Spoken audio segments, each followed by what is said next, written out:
Good evening, everyone. Welcome on in. It's Wednesday, it's the middle of the week, and that means it's time for us to jump in once again to some more good old Warframe.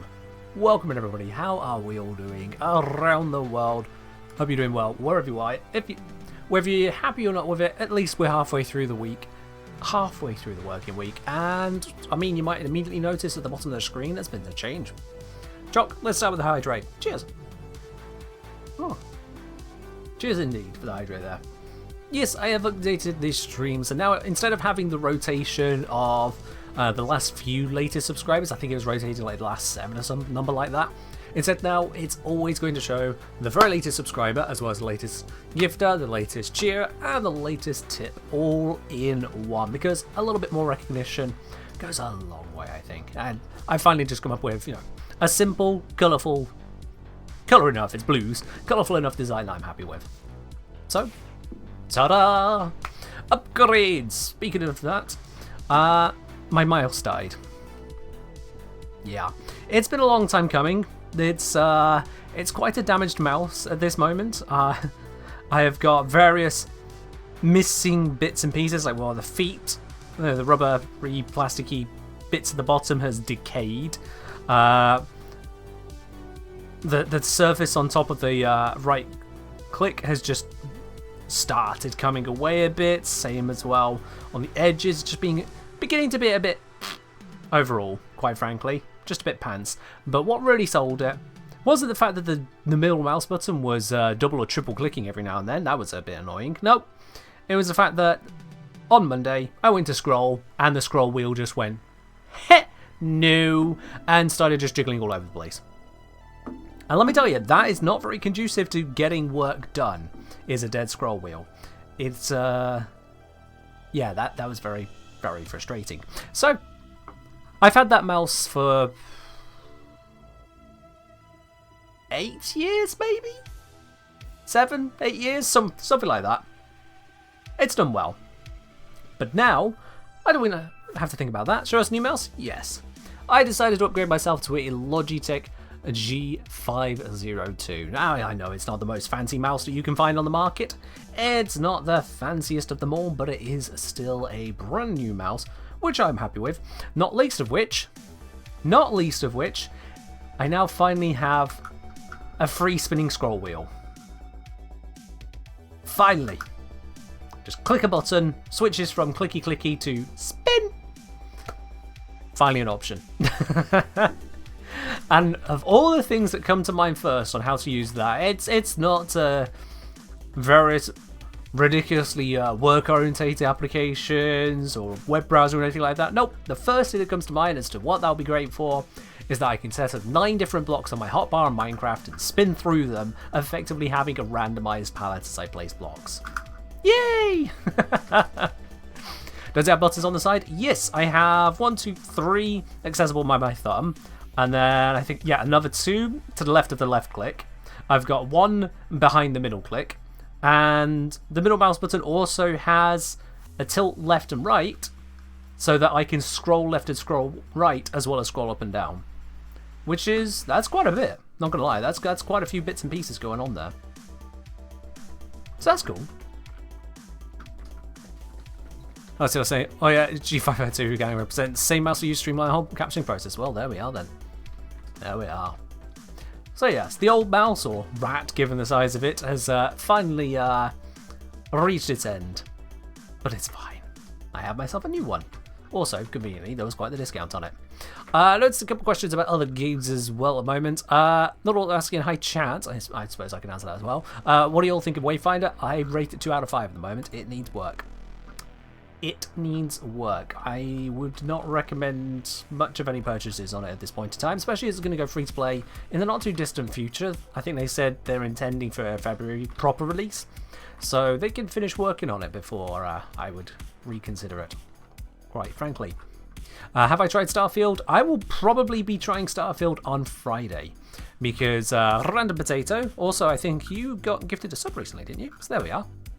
That is the thing. But separate from that, actually, no, connected to that, given the fact that this is very relevant to those who are subscribers. If I just switch my screens around here, here we go. every Friday stream, damn near every Friday stream, is voted for over here in the Variety Friday poll on just below the supporter team lounge. This is only accessible to those who are supporters. Those lovely, lovely, vari-coloured pink names on the Discord. And it seems that the vote for Starfield is, well, it's right the way up there. It's right the way up there. So I will be probably playing Starfield for the first time on Friday. We'll see how that goes. We shall see indeed. So yeah. Those buttons in the palm of the hand. Oh yeah. I mean, my old mouse had that as well. Buttons, macros, yeah, the whole shebang. That one had 3 buttons on the thumb, just like this one. But it had 2 buttons behind the mouse wheel and 1 in front, whereas this just has 1 behind. But instead of the other 2 there, this new mouse has 2 next to left click. And then I suppose technically you can program the left and right scroll as well. So yeah. So yeah. You love Starfield, got 90 hours of playtime already? Okay, I mean, fair enough. Fair dude. So yes. But today, basically also known as Gift Card Money, and you get to vote. I mean, yeah. Unless you get gifted a subscription, in which case someone else did it for you. Whichever way in you want.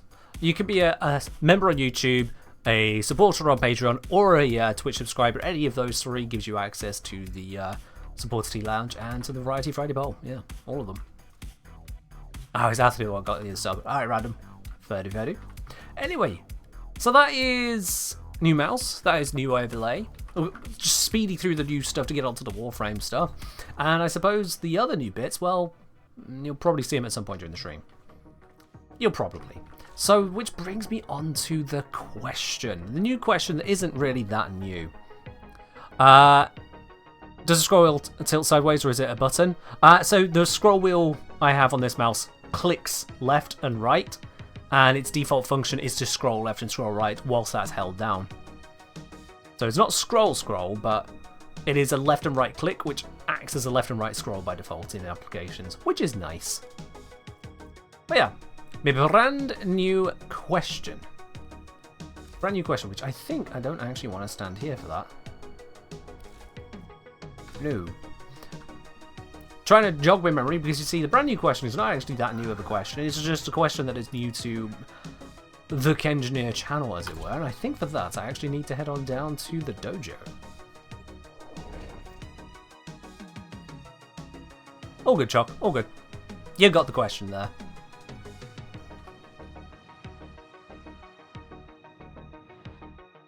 Also, as a little spoilery hint, we'll be seeing more of that dropship. That landing craft. We'll be seeing more of that. I never remember my way around my own dojo, so I'm going to fast travel. Because I think what I'm looking for is here? Yes. So we got Misha, Elitron, Itzel, and of course everyone gets an Odonata. And I have Odonata Prime already. So this is the question. Is understanding the 4 main Archwings. What are they actually good for? Now, there's only 4 of them, and quite frankly, they're not used in a whole lot of content. But it's something that, quite frankly, I can't just rattle the information off the top of my head, so that's a gap in my knowledge, at least, which needs to be resolved. Yeah, Cosmo, I noticed that. There is a lot of stuff that is strangely capitalized by YouTube auto captions, yeah. Yeah. So, that's the idea. Archwings. 1 of them you get from the quest, I believe, just straight up. 3 of them you get from the dojo there. And 1 of them you get just as a prime item. Yes, KG, I'm aware of the very broad applications. I'm aware of the very, very broadness of them, but let's face it. If this channel is one thing, it's not focusing on just the basic broad stuff. We like to check the details, see what's going on behind the scenes. What else do we need to know about? It's our Archline. Or Archline. Honestly, it bugs me to no end that Arch and Arch are spelled the same. Just... why? Why? Anyway, Launch attempt hurt that either pulls enemies close or pulls Warframe towards any stationary objects it hooks onto. Pretty standard stuff, we understand that.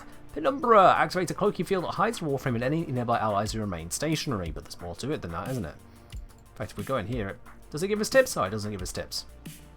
But it does show operator abilities, despite the fact you can't buy them as an operator. But yeah, so there's Penumbra. There is Cosmic Crush, which, you know, Eidolon peeps love especially, bringing all the good stuff. And then Fighter Escort. Deploys drones that fight alongside the Warframe, each detonating in a destructive blast when killed. Huh. Yeah. Also say, oh hey, Utsboy, you've updated your username. You've got capitals in there now. Nice choice. Anyway, Ottopol said, to me it doesn't seem like a lot of Archwing abilities are really designed to be used together all that much. Well, that's what we can look into. I'm going to start with itself, and yeah, Arcline doesn't work with anything. It's just Arcline. This one doesn't need any investigation into it. It's just Arcline. And I've already showcased that one, as far as it needs to be concerned, at the start of my Deimos conservation video. I wonder how many of you remember exactly how that starts. I appreciate it, Artpor. I'm glad my advice was taken to heart there. It is a lot easier to read your username now.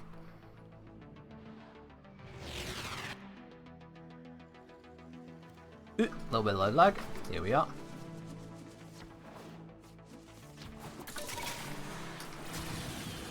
If I head my way over here, I think it was over this spot. I just wonder if it actually spawns.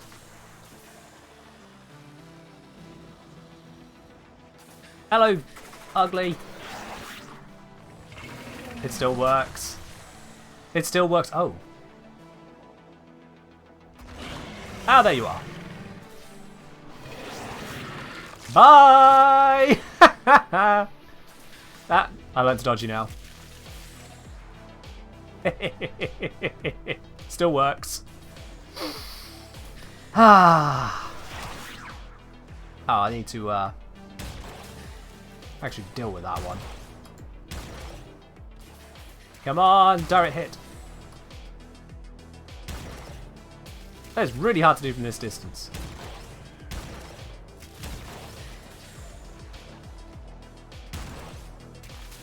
Well, the other guard's gone. Yank! Bye! Oh, double bye! Stop ruining my vision. Wait, how do you keep on...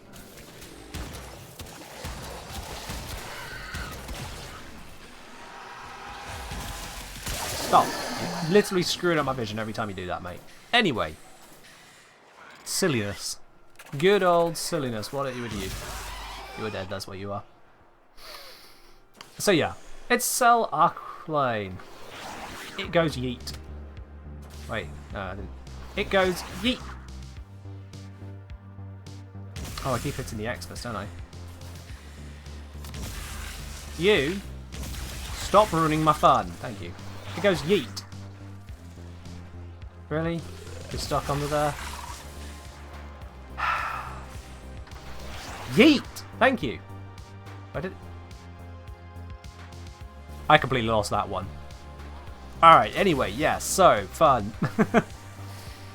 Yeah, so the conservation video, as Marlon was pointing out, it starts with Vara pulling a Juggernaut right off the cliff there. Went to Mars. I mean, given the gravity on Deimos, not hard.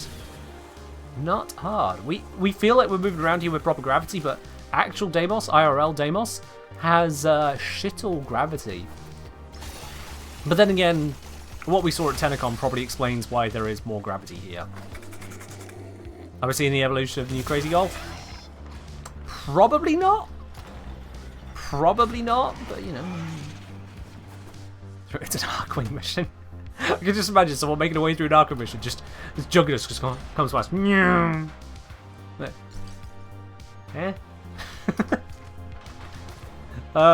Dear. That would be silly. That would be silly. Anyway, so that's it, Cells 1. It's a pretty standard ability. We understand it. It's basically Valkyr's ability, but flying. Predator Queen, cheers. So, what else have we actually got cracking on here? Because all the rest of it, I'll be quite honest, I've got sucks things in and invis. Not really the best way for me to sum up stuff, so I need to know better than that. And then I can maybe do a video on knowing better than that. Let's start with the good old information dump that is the wiki. So the wiki says for Arcline, is there anything interesting about it otherwise? Range, damage, recast, just like Valkyr's stuff. It's basically Valkyr's ability. So that's it. Yeah. Penumbra!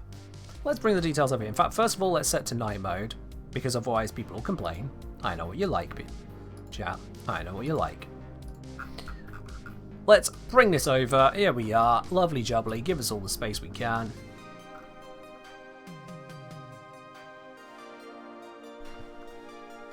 Yeah, Archwings are old. Like 2014 old. They've been around a bit. They've been around just a bit of time. Let's see. So, Penumbra. In Archwing missions, Ital deploys a cloaking field that renders itself and all allies invisible. For as long as they are stationary, making enemies unable to find and attack them. Yes, that's what invisible does. Landscape, the range is reduced to 1/10 of normal. 7.6 meters. Yikes, that's a bit shy. It's very short. Radius affected by range. Allies that move in the field have invis removed. Similarly for caster moves, all allies are revealed. Turning, aiming and firing will not break cloak. Enemies susceptible to stealth damage multipliers from melee attacks. But lunging with melee attacks will deactivate the cloaking field.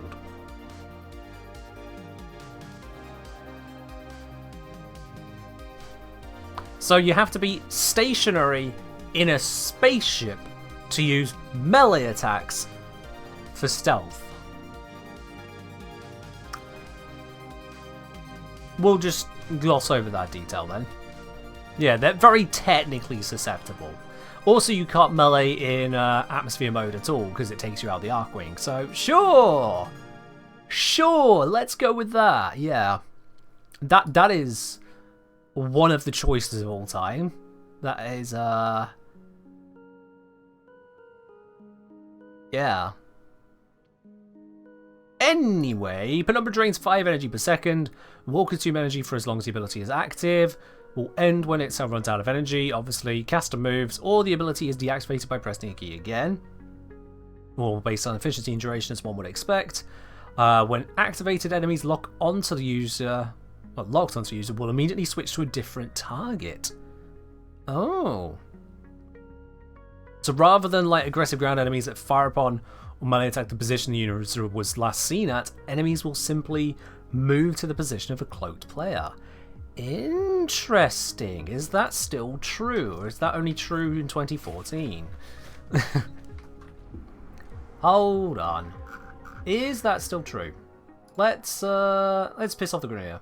Oh look, it's nighttime. We know they'll be at their camps.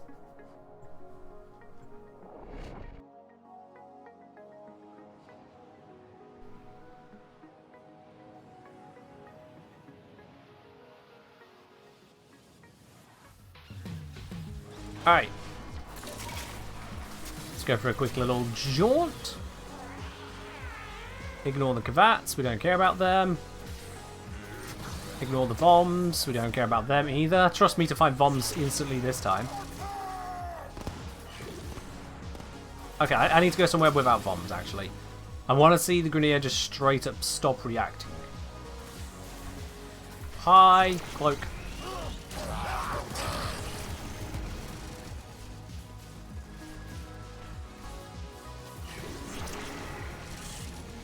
Yeah.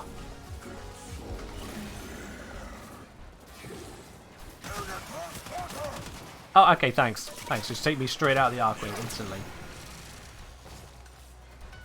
Yeah, they do just immediately give up on any kind of sensibility. Huh.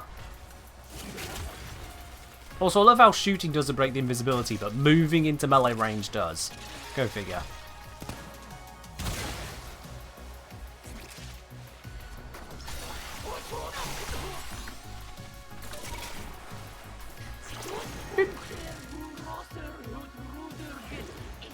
Hello! Please do not fire your Archwing breaking rockets.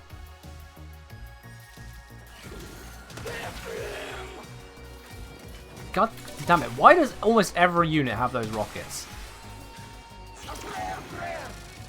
But yeah, she just instantly gives up. She knows where I am roughly, but that's all she seems to know. And yes, Chalky, you can blink without penumbra turning off, like so.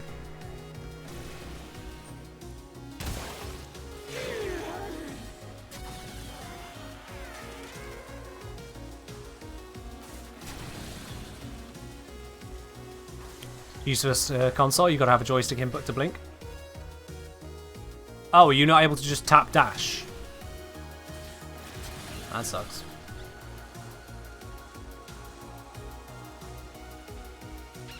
But yeah, alright then, so at least we've confirmed that much. That's cool. I'm just going to hover by the door for a moment and let's bring back the wiki. So let's see, activate the penumbra ore to break homing locks for seeking projectiles, which I did see actually just a moment ago. The missiles did indeed just go off to the side when I cloaked instantly. Penumbra will reset enemy alert status once activated and all allies are cloaked. Don't know how the game knows that.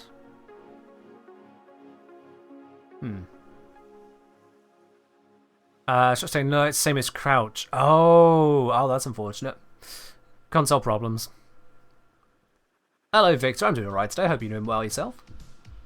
Let's see, casting abilities do not break the cloaking field, good to know.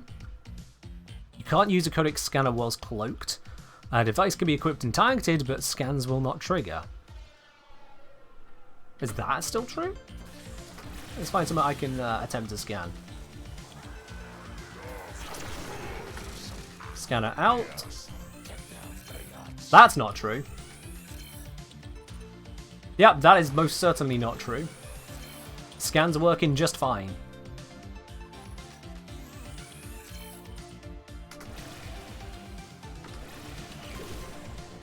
So codec scanner? Ah, point. I don't use the codec scanner. I don't think I can equip it right now. No, I don't have it listed. Okay, well.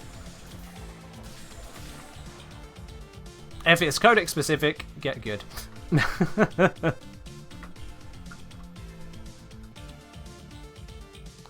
I may have got stealth bonus on the lure and not the other guys, because the other guys probably were just immediately alerted, as the Grenadier often are in the planes. I haven't completed the codex? No, it's not a focus for me. No real reason to. Drones spawned by fighter escort will not attack enemies if you're cloaked.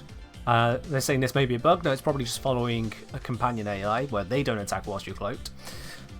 Casting ability nullifies a temporal drag tractor beam hold on its what? A temporal drag. What? Huh. Couldn't have told you they exist. Atari wanting to switch over to some ambient for a bit. Okay. We could do that. There we are.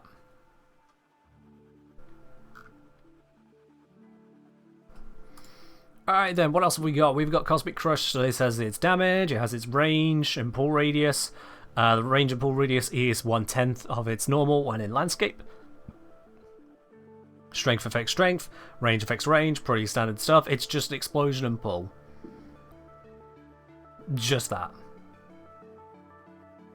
Pull strength seems dependent on enemy mass, e.g. an Ogma won't be pulled as close as a Dargin. Okay.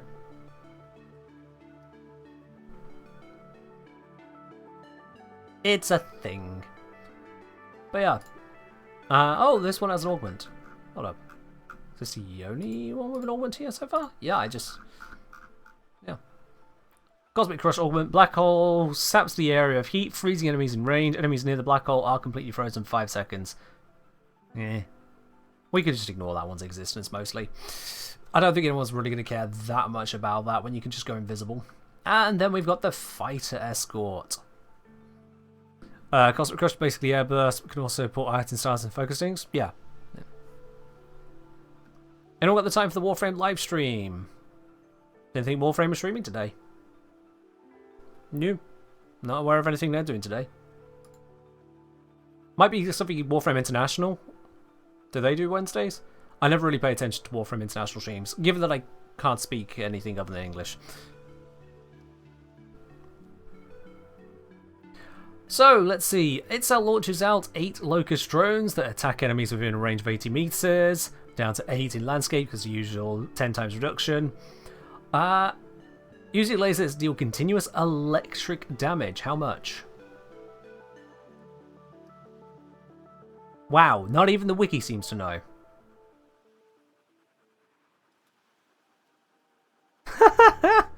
Oh, that's unusual. That is unusual. There is no information about this here.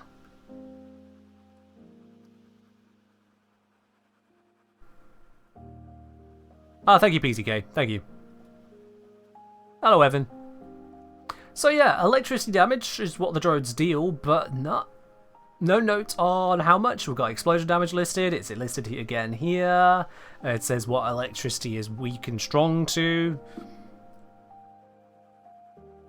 This tells you this is an old ability. It's going into detail about what electricity and blast do. And in fact, blast status effect forces all enemies within a 5-meter radius to stumble and fall. How old is this note? Oh my god. That's old. That's years out of date at this point. Okay. Stumble and fall in space. Well, it ain't gonna be in space, so that's gonna be a reference to blast in landscape missions. And well, I ain't gonna do that. We hover over and it says accuracy reduction, which is what it's been for a long time. I can check how long ago the page was updated. I could. Don't know if it'll tell me. Let's see. No. I want edit history, view history. When was the last time editing was updated here? 2021! The last time anything was updated on this page was 2021. And then it was only a couple edits since 2019. This page has been edited twice in the entire time that I have been doing videos. In fact, you could barely count it as more than one, really, because this one was just a few days after I did the Equinox video. And that's not even a guide. Woo, boy. That is a minimally updated page right there. Anyone ever get the feeling that Archwings don't really do a lot? That might give you an idea as to just how not a lot they do. Whew. That's a yikes right there. So now we know why the blast status effect says what it does here. This is a very old note. This is a very old note. And as I say, no information on how much damage those drones do. That's curious. Anyway, what else do they do? If a drone is destroyed by enemy fire or detonates after the ability duration expires, it will deal an amount of damage. Oh yeah, it has a duration on these drones as well. Lovely. Is that all the drones do then? Just a bit of electric damage, they explode, deal damage in AoE. Yep. Drones will not be transported by blink, will not open fire if you're in penumbra, and will not attack during a sprint. So if you are teleporting, moving, or invisible, they don't do stuff. Alright then, that's that is certainly a choice. There's direct enemies? Yeah, there's that. Certainly some choices being made here. So if I activate this then, activate the drones. And immediately someone blew up a drone and got them killed. Cool, alright. Off we go then. Come on, drones. Yep, just like drones in EVE Online. They lag behind or are a bit derpy. Love it. Let's go over here.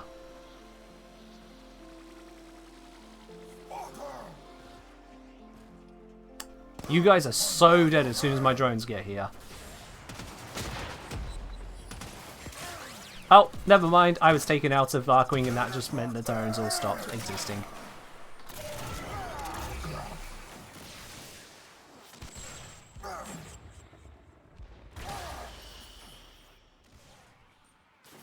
So that is, are they just missing it? Are they seriously all just missing the bomb? Let me just help the game out.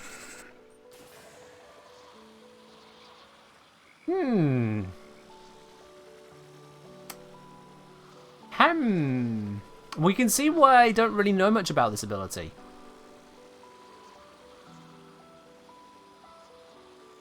Where do I want to go? Over here.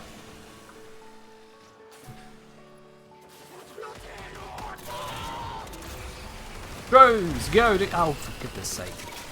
I said, drones, go! Do things! Stop me from getting... God's sake. Drones, again, go do things. Stop me from getting shot out of Archwing. So yeah, they can whittle down level 16 to 19s and they get confused by bombs. Don't know what I expected, really. Okay, grab that, thank you. Please stop targeting me with those anti-Archwing things. I hate them so much.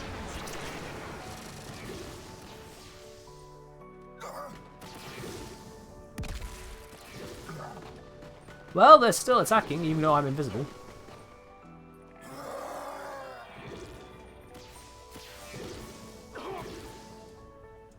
Yep, definitely still attacking, even though I'm invisible. So much for that note in the wiki. Okay, yep. They're doing a very slow job of it, but they are indeed shooting it down. Oh, and now they all timed out. Right then. Huh.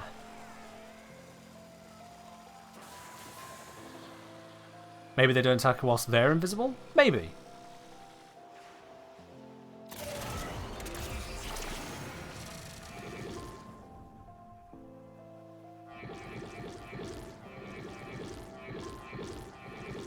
It just seems like they're not invisible for very long. So maybe. But, yeah. Seems like a bit of an unhelpful note, if anything. Galvanized mods weren't even out when the itself wiki page was updated. I mean, that and a whole bunch of other stuff, Malicitos. That and a whole bunch of other stuff. Do you want to see what was the last Warframe that was out when that page was updated? Might be a bit ridiculous. Fair do, Efking, yeah. It's our drones to protect against the face huggers in Deimos. I getcha. Huzzah! Warm coat! Best mod in the game! Freaking waste of space. Pure endo drop thing. Anyway. You think Zach was out at that time? Let's have a look. Let's bring it up. Why do I...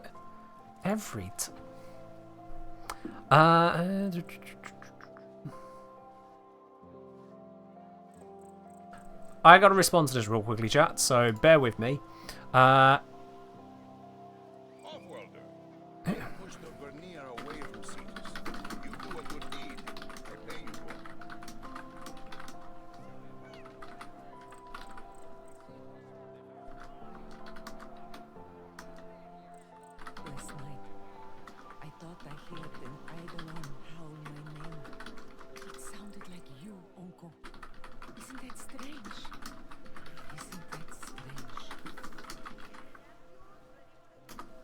There we are. Sorry, I had to respond to that. That one was actually important.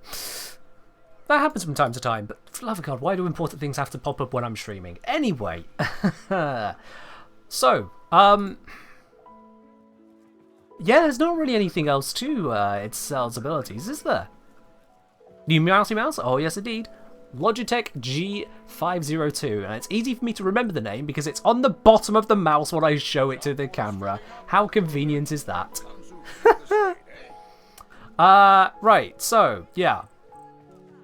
Let's see, view history on this one. Last updated 6th of February 2021. And now if I go Warframes. If I do Warframes with the plural, I think that gives me a table? Oh, do I have to go Warframe comparison? Actually, release. If I just go release order, that should. Release dates, here we are. Sort by date of release. And we're looking for, was it February 21? Here we go, yeah. So February 21. Octavia Prime was due to come out, so it hadn't come out, so we had Lavos at that point. Has Lavos really been out that long? Blimey. Wow. That actually has surprised me. I didn't realise Lavos came out at the end of 2020. Huh. Anyway, yeah, there we are. So this page was last updated shortly after Lavos was added to the game. And that update... Can I have a look at the revisions?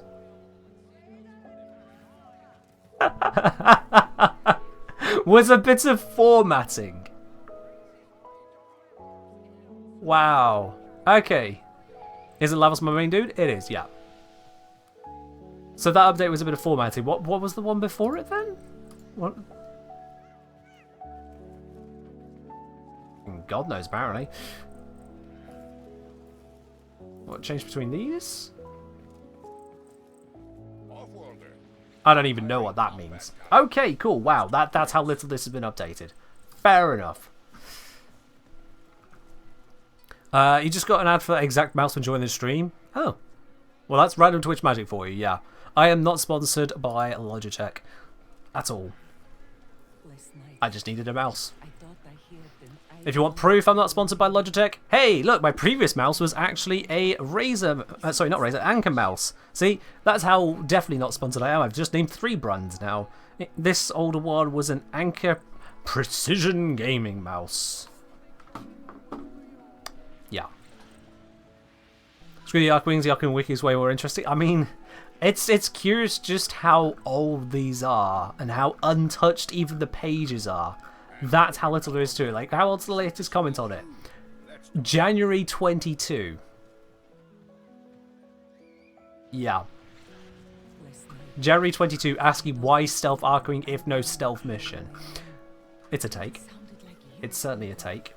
Isn't that strange? Isn't that strange? Oh, I need to check something again real quickly.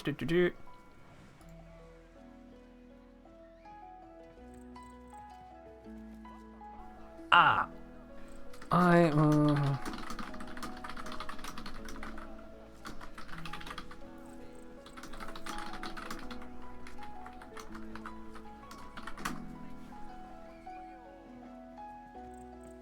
we are.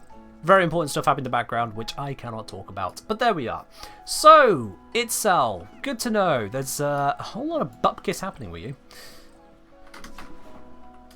I was wondering maybe there's some hidden stuff that we'd like to know about, but it turns out that we don't even get to know about it. There is that curiosity of damage from the drones, but I don't know how we're going to actually find out how much damage those drones are doing. Which is, yeah. Good advertising, they should sponsor me. I mean, if Logitech want to get in touch and, you know, arrange some kind of proper deal, something could be struck. Yes, Monaco does. Lavos was the one after Zaku. You're very right.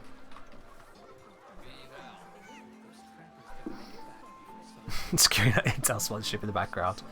Oh, you know it, clearly. Any of the tech companies, except for Unity or EA. But there's options, you know. Let's see then. Let's pop out and see this. It's the only Archwing you actually put forward into in order to fill in a build. Yeah, fair do. Fair do.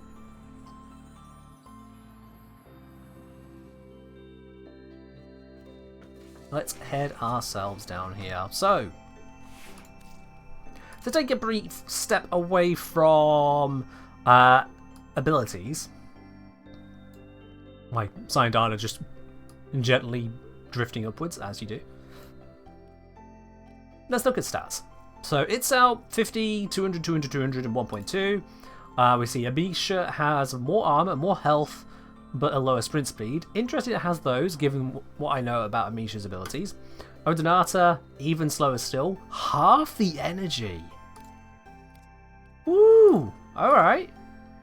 But it's got more health and more shields. But half the energy, that's a lot lower. Elitron, only 125 energy, even slower still at 0.9. Yikes. We'll have to see what that's all about. And Odinata Prime, 1.05. Wow, what a step up. You get plus 100 on health and shield, which is not terrible.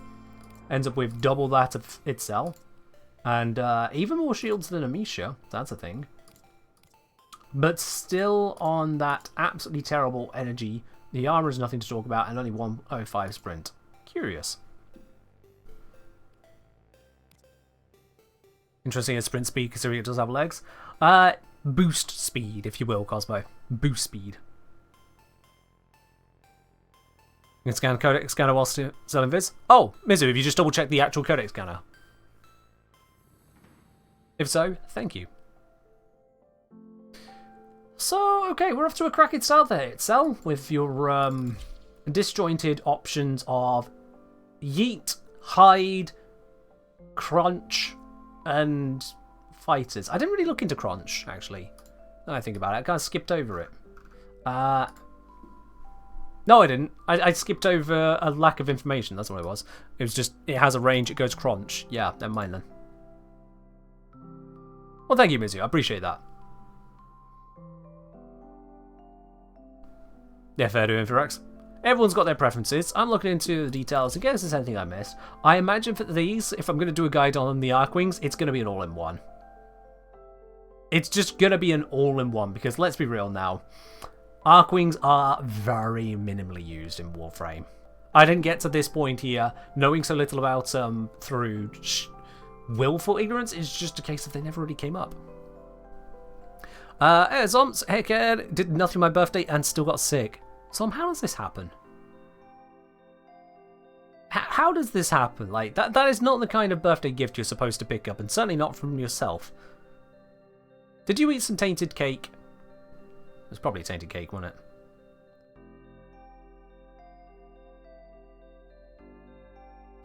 Isn't it just Amisha and then farm the rest of Mastery? Well, that's the thing. It depends on what you're trying to achieve. That's what we're looking into, because Itzel has Cosmic Crush, which is useful for Eidolon stuff, scooping up loot.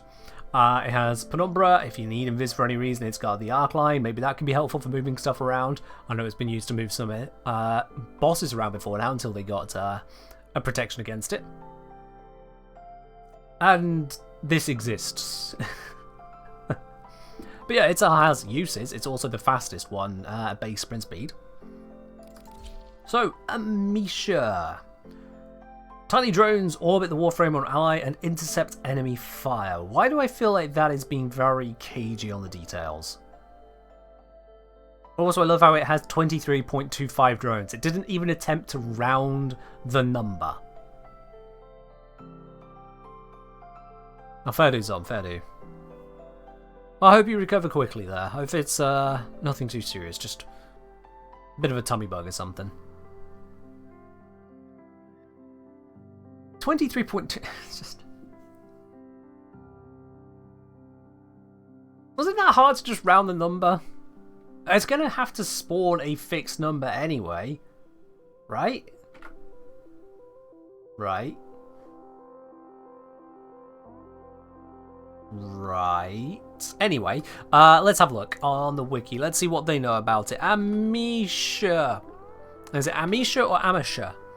I've realised now I've always called it Amisha, but what if it is just Amisha? There's only one E there after all. Amisha. Maybe the H is silent, it's a Mesa. Maybe not. Anyway, what is Amisha good for? I feel like I should just call it Amisha all through the video just to annoy people.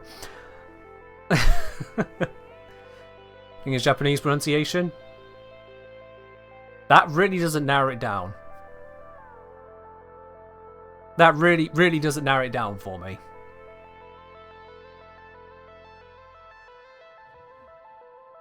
Yeah. Amisha.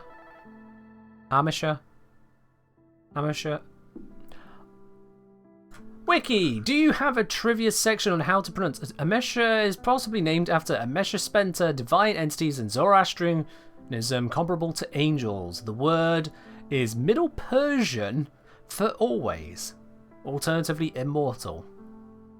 Middle Persian.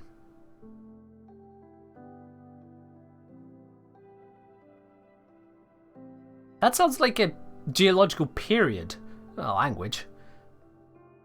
Ah yes, we discovered the remains of an Amesha in the Middle Persian era.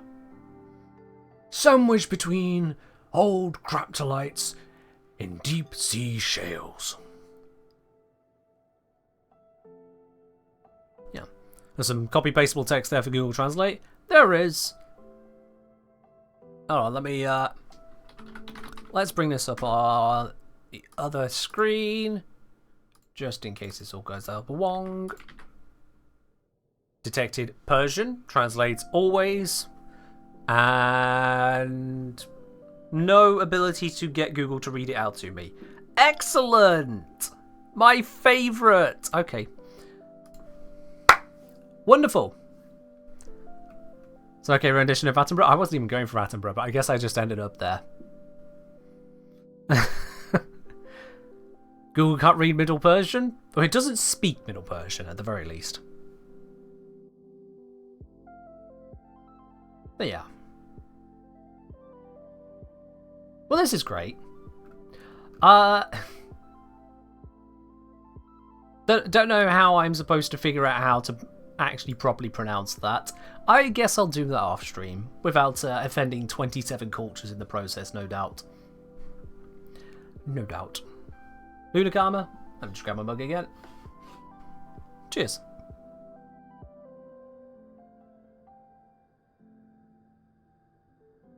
Yeah, I'll look into it to make sure I get the actual proper pronunciation. And if I can't find any information on it, I will go for the most annoying possible variant I can think of that still is technically correct. Because at the end of the day, we're talking about a Middle Persian word being used by Canadians, read out by a Brit, and going to be mostly watched by those in the US. None of it makes sense. So we'll just deal with it as it is. What are these abilities then? What does 0.25 of a drone do in Watchful Swarm? Range needs precision testing. Dare I ask how long ago? Oh, there was an update in 2022. My God. Something was done just last year. It was to remove the... to add the alternative equipment tab. That...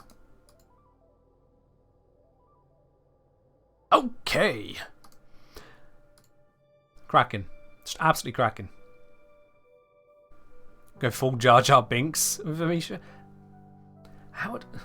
I need to get into the vibe of Jar Jar to even begin to try and put that out there. Misa got Misha. Oh God. Yeah, no. That would hurt. That'll be an April Fool's. Jar Jar Binks does Archwing Guide. Oh God, no, please. No. Nope, I would like to still have a YouTube channel and sanity of some description. Let's not do that. Adding in the tab that shows the... Yeah, the tab was added in for the skin. Which granted was added in 2022. Someone was hot on it. In fact, 16th of June 2022. And when was the edit done to this? 18th of June. It took 2 days, just 2 days, for someone on the wiki to go, hang on, Amisha can use this. I'm making sure there is an alternative equipment tab on Amisha now. And you know what, fair ado. Whoever you were, I didn't look at the name, whoever you were, I approve. The skin, however, I don't care about. Its page doesn't have that? Yes, it does. That was really easy to do. Craft. I probably had the alternative equipment tab already because it has alternative equipment. But that was when something finally was brought to the front for Amisha. Anyway, let's actually have a look at the stuff, shall we? Or I could say hi to Kento. Hello, Kento. Welcome on in. Finally catching the streams. Well, I hope you enjoy the slightly more chaotic energy that happens here compared to the videos. Both from me and from chat. Welcome in. Let's see. Feck off. Feck off! Can I just ban? That's take care of it right now. Anyway, in Archwing landscape missions, you get 15 defensive drones that block a number of instances of damage equal to the number of drones. This ability can be cast on targeted allies. Otherwise, cast will receive the ability if no allies are targeted or present, and it is affected by strength, which we know. Blocks all instances of damage, including AoE. Has an instant cast, does not interrupt other activities. So it's literally just instant cast Mesmer skin, that's all it is. Cool. I must just say, I wonder how did they get a picture for the skin, assume it might be out of game files. I think that Wiki just has access to a general image dump. I mean, they are the official Wiki, recognized, whatever that means. I think they just have access to an image dump. Slightly worse than Mesmer skin because bumping into things removes charges. Well, bumping into things in Archwing is damage anyway. It's damaging, you take a status effect of the knockback or stumble, which by the way can get in the way of Riven, so Amisha making Riven opening easier. But yeah.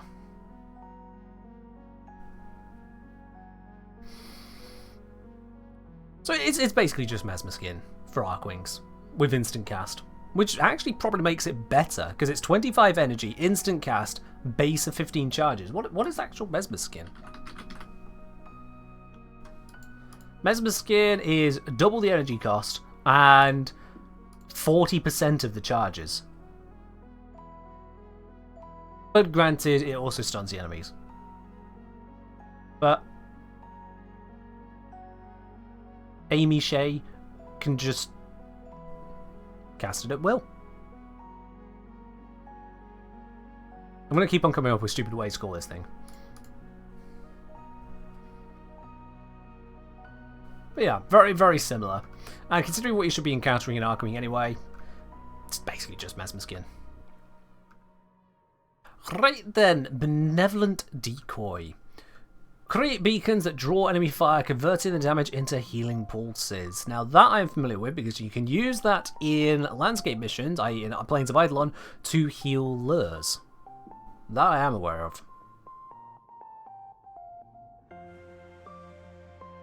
Yeah, so it reminds me I haven't continued to rank up my Archwings. I mean, you probably don't need to, but they're there. It's mastery points if you care enough. So it will create an energy field at its current position, comprising of a smaller central bubble and a larger external sphere measuring 80 meters in radius surrounding it. What's the smaller bubble size? Huh. Smaller bubble blocks all projectiles. Damage dealt to the bubble by enemies causes allies within 100 meters to be healed.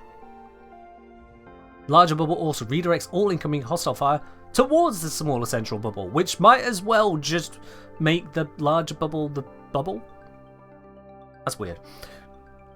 That is weird, but it's a thing. So the radius is once again reduced to 10% in landscape missions. Healing is faced by strength, range by range, duration by duration, all kind of stuff you would expect. It is possible to stack Benevolent Decoy multiple times at the same location to increase its duration by the base duration to max 3 times the base duration. Interesting. 3 instances of it may be active at a time, and but stacked ones only count for 1 instance. Also interesting, and has yet again instant cast time. Interesting.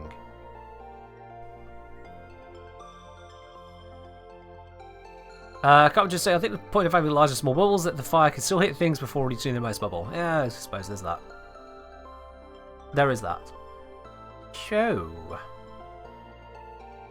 maybe as I say on that one is that You can use that as a protective thing in Eidolon Hunt. So say if you look at the lures, they're going down in health and you haven't got anything to heal them with, you know, haven't got a Trinity or whatever like that, you could just pop a Misha next to them and heal them. Problem is, then you haven't got Cosmic Crush.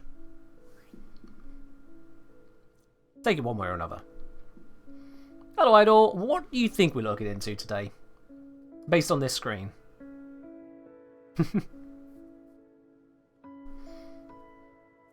So, let's see then.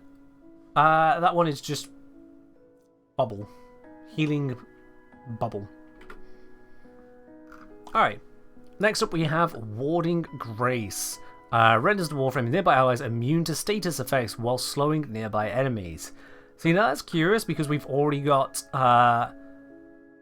Watchful Swarm, which is just Mesmer Skin. But then we have Warding Grace for status effects specifically. Whilst also slowing enemies. There is that. It's just Archwings in general, Idol. Just Archwings in general. In Archwing missions, we create an invisible field of 400 meters. Obviously, that means 10% down to 40 meters in landscape. Renders you and allies immune to status effects, which can be helpful for navigation. No one gets that roly-poly stuff when you tap a wall. Removes any existing negative status procs. Enemies will be slowed. Capped 80% slow, because screw fun. Warding Grace is a channeled ability, so it's 20... Is it 75 to cast or 25 to cast? Damn it, Wiki. It's 25. Don't know where this 75 is coming from. It's probably just because the page is so old, it was a default. Everything is 25, 50, 75, 100. We're probably looking at a default value there.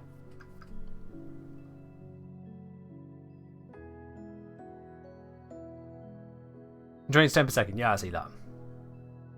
The ability will remain active until the ability key is pressed again, or until you run out of energy. And the usual drain stuff. A meter can still receive energy from energy orbs and Vengeful Rush while Warding Grace is active to offset the energy drain. Yeah. Which brings us, I suppose, onto Vengeful Rush itself, which is all damage taken is transformed into energy while abilities gain enhanced range, duration, and power. And this is where people mention that the 4 screws up the 1, or 1 screws up the 4, because well, I guess if you've got Mesmer Skin, what damage are you taking? If you've got the bubble can block damage. But when active, it creates an energy field that lasts for 30 seconds, converts all damage taken by you into energy. Additionally, you and your allies all receive a 10% bonus to your stats. Wow, 10% to each. And the usual 10% of the range when you're in landscape mode.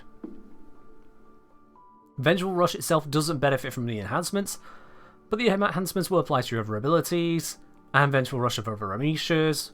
Damage to energy conversion is percentage of strength. Cool. The ability makes Amisha invulnerable as long as its energy pool isn't full. Sure, why not? So you can use the 4 whilst moving to get energy from bumps, then get the 1 up on your objective. Yeah, you absolutely can. Because again, bumps cause damage. Yeah, as it says here, the player can cast Vengeful Rush before or while in an environmental trap to quickly max out their energy pool. Cool. So at least these have some kind of synergy of sorts. This generates heals, which generates energy, which allows you to cast other stuff, and it's very, very tank focused. I'm noticing, exceedingly. Plus a random plus 10% to everything for some reason. Further down here, very much a tank frame. Oh, tank wing. Tank wing? Do we go with that? Yeah, tank wing. Sure, why not? It's the only Archwing as a kit? Yeah, it's a kit. I don't think there's really anything that needs testing there. There's no way that two Amishas can vengeful rush each other continuously until you get to infinite strength, right? Like, that doesn't happen. Right? Betty? No.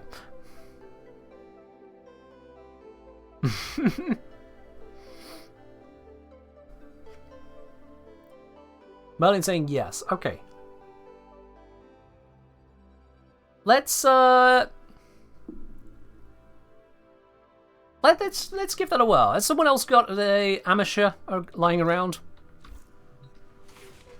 Has someone else got an amateur lying around? We can just see what happens there real quickly. Because yeah, it looks like Vengeful Rush won't benefit itself, but it'll benefit someone else with Vengeful Rush, who can then benefit you, could then benefit them, could benefit you, could benefit them. I mean, Cosmo, if you're free. First come, first serve, I'm helping out on this one. Just want to see what happens. Surely it won't infinitely scale. I mean, D wouldn't overlook something quite so simple as that. Surely.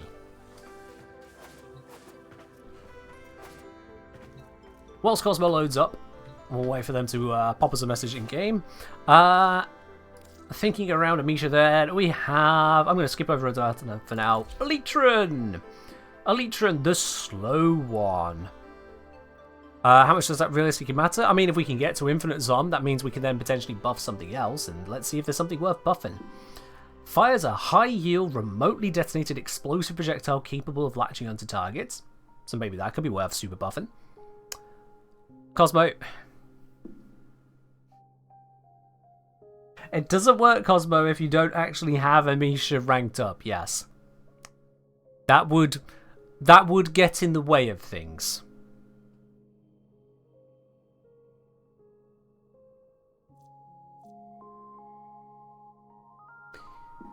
Core Vent vents the Archwings propulsion core, confusing enemy projectiles and causing them to detonate. Sounds a bit niche. We'll see. Hello, Hazard. How you doing? We've got Thumper. Creates a localized storm of punishing explosions. And Warhead launches a plodding missile capable of unleashing a massive explosion. Let's see what they're meaning here. Alright. So we got damage, evasion, damage, right? Yeah. You can see why I probably heard nothing about this one. What does the wiki have to say then? How much is damage? When we're not looking at in-game stats to try and figure out what the hell's going on. Alternative equipment, just that one skin. Depippy, you never know. You never know.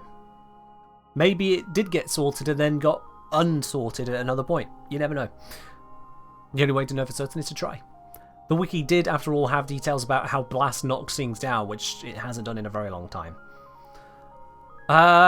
Your Amisha's level 29. Oh, that should be fine, Cosmo. So long as it still says you get 10% across the board on the thing, you're fine. Let's see here. 1,000 blast damage.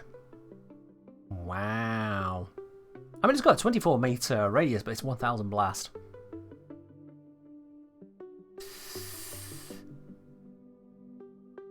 Yeah.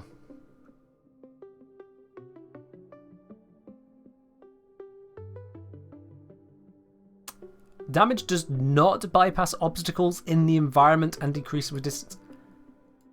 Well, that's a bit harsh. That's a bit old school. Damage doesn't bypass obstacles. All right then. That's a thing.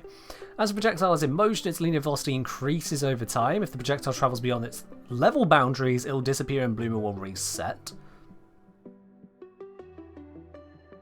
And it's indicated on the HUD minimap. Nice. Alright, that sounds like a Cosmo. That is a Cosmo. Let me switch back to Amisha. Let's bring in Cosmos. And let's pop into Cetus. Oh, not Cetus. Let's pop into the plains really quickly. It's going to be day in a few seconds. And just see. Surely this won't do what we think it might do.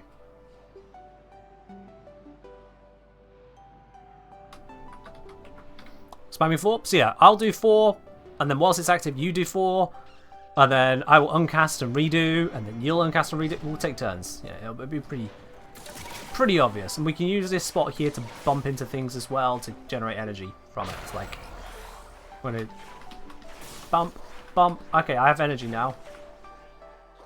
So if you want to activate your one, which you've done, so I will deactivate mine. Oh wait.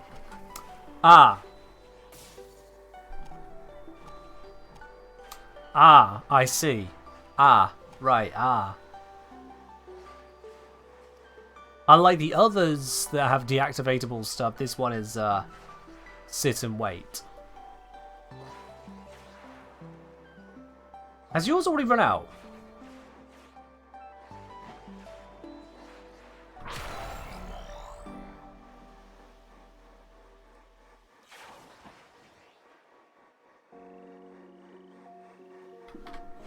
What if I look at abilities at the moment? Does it show? I don't even know what stats I had before, to be quite honest. No, I'm at 27.75 drones. That's what I can use to compare. So, I'm assuming, Cosmo, you have yours active. I can't tell. Okay, so yours is active now. Mine's about to time out. Active. 27, same number as before.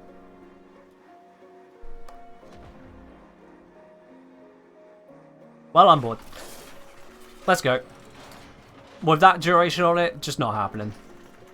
We don't have access to fleeting expertise and transient fortitude here to drop the duration. And even if we did, what would that be worth? What would that be worth? That's just nah. I'm not going through that hassle. Not for anything. Not at 10% to time attempting to scale that. Poop to that idea. Cool.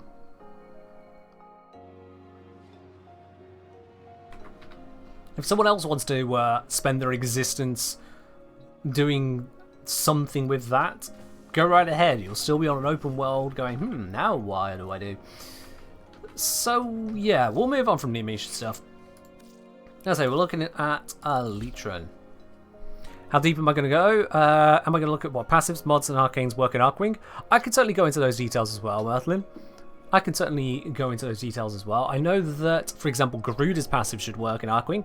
So as you get kills, you get more damage, which allows you to get more kills, and it scales up until you're on double damage. Multiplicative. Right, let's see. So, damage, and then core vent. Yeah. Did the wiki have anything special to say about any of this lot? That one, no. Core vent. In both types of missions, vent your propulsion core for an amount of time, leaving a gaseous trail, neutralizes enemy missiles and projectiles. Is it just the trail that does that? Works against missiles released by Hellion Dargin variants, as well as Dreg, Ogma, Gox energy projectiles. Cannot be recast until venting duration is expired. Has an augment, afterburner. Blast damage ignites the exhaust fumes for 12 seconds. Enemies passing through the flames take 500 heat damage. So you can missile your exhaust.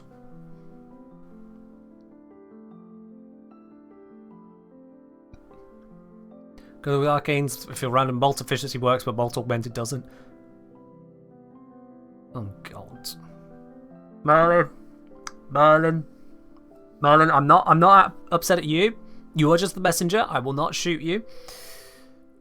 For God's sake. Really? Really? It's... Okay. Alright. Alright, so we got that to consider. Yeah, that's cool. Yes, afterburner damaging fumes. Cool, we set fire to our farts. That's what that does. With proper positioning, core vents clouds can be used to form a temporary wall that prevents missiles from entering, which can be invaluable when defending points and interception. Seriously, did someone at DE write this? That seems like something that someone at DE wrote. Like that, I would expect that to be in the tip section right here. Yeah, nah. Cool. Alright. Thumper. 3 explosions per second, 45 seconds of the barrage, 500 damage per explosion, I guess. Barrage radius 180 meters, comes down to 18 in the open worlds. 8 meter explosion range, down from 80 in the Archwing missions. And if it's 3 per second for 45 seconds, that's a lot. That's 135 bombs at default stats. It's an unguided remote beacon. Once a beacon makes contact with a solid object or is remotely detonated by pressing ability, the beacon explodes, makes spherical arc. Bombardment. It's Shatterburst. Yeah, that makes sense. It's Shatterburst from Railjack. But with a 1600 meter range. Okay. Yeah, is that all it is? Low augment. It's just Shadowburst. So with the amazing modding that I have on here at the moment, my god. Well then, evidently I did not want it to die. It's a thing. Energy max, efficiency, another efficiency. Well, that was a spender bendo. Ability strength. Can't fit just about. Damn it. Oh, I got these to burn. Boop. I apparently have not fully ranked up Hyperion thrusters. That's a thing. Modulation. Why not? More efficiency. Why not? What am I missing? Range. Where's range? There it is. You can replace argon plating. Who cares about that little bit of armor? There we go. That is one of the builds of all time. Hello, Ray. We're going through all of the Archwings. Fit all the mods with just a potato? Are you sure about that?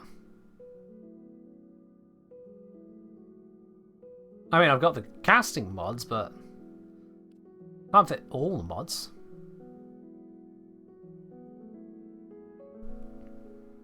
And the other Archwings. Oh, okay. Sure. Anywho, let's go fiddle around and see what breaks.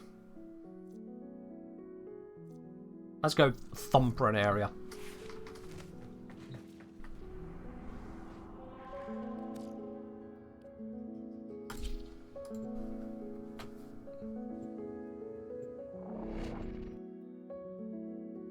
Can I say what is an arbitration? Yeah, arbitration is a mission you unlock once you've completed the entire star chart, and that includes having completed all the missions unlocked after the new war quest and doing all 3 forms of Duviri content. Once you get access to arbitrations, they are a rotating mission. It's an endless mission type that changes once per hour. It will give you a random buff to a Warframe, a strength buff to a random Warframe, and a damage buff to a selection of random weapons. That includes weapons and frames you may not actually own. You don't have to take that one though. The entire idea is it's just a endless mission, only if you would go into bleed out, you don't. You just die. You don't get to respawn yourself. You need allies to respawn you. If your allies are also dead or you have no allies, you lose. The mission also spawns in arbitration drones. Those arbitration drones will block all ability effects, and they will link to nearby enemies which are immortal. So you need to shoot the drones. But when the drones blow up, they do a lot of damage to the enemies nearby to them as well. So yeah, it's a somewhat modified mode of an endless mission with unique rewards, and you get access once you've completed the star chart. Rewards from it include a variety of pretty useful mods like adaptation, preparation, and galvanize mods. I think that just about covers what arbitration is.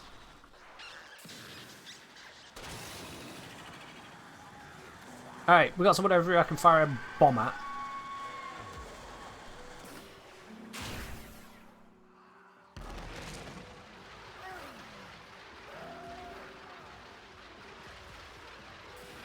Well, yep, that's bombing.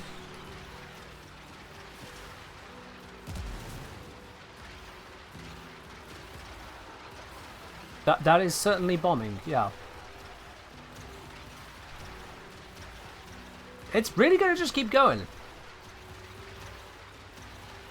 Alright. I basically just made this area uninhabitable for a minute. Does it have self-damage? It does not, that is good. Huh.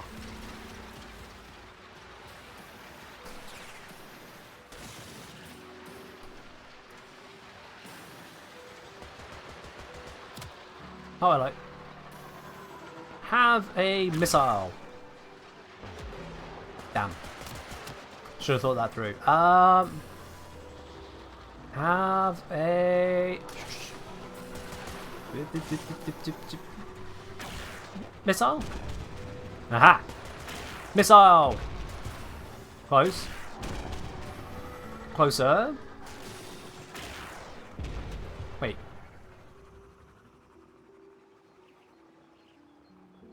Where did it go? Did that thing just straight up despawn?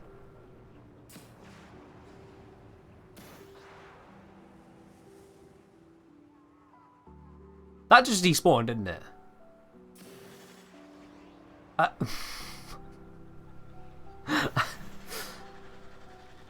So apparently if you triple hit something with the Elytra, it despawns. Where's the thumper? That was... yeah, that was...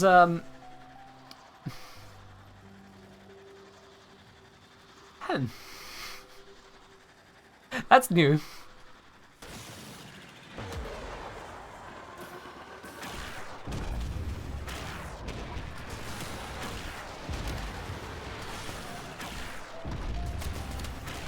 This is the most inefficient way to kill something.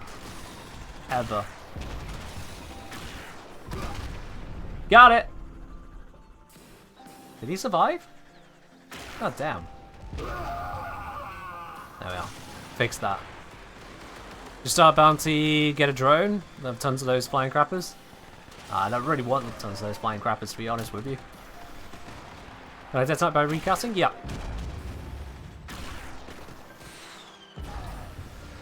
I can just go. Why is it? Oh, thanks. Thanks, game. Thank you. Appreciate it. Yeah, let's just pop that down there and just kind of love the area for a bit. And I'm taking out that which uncasts the ability. Nice! I love that.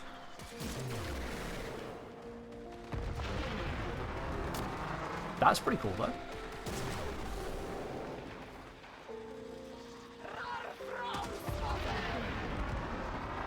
So we have a what feels like a nuke launcher. Oh, is it going where I'm looking? Oh, okay. Stop taking me out of my bloody Archwing. I swear to fucking God. Where are you? Yeah, and fuck off. I don't think my dagger did that. No, I'm not doing a ribbon challenge. No, no, no. Oh my God, is it just you?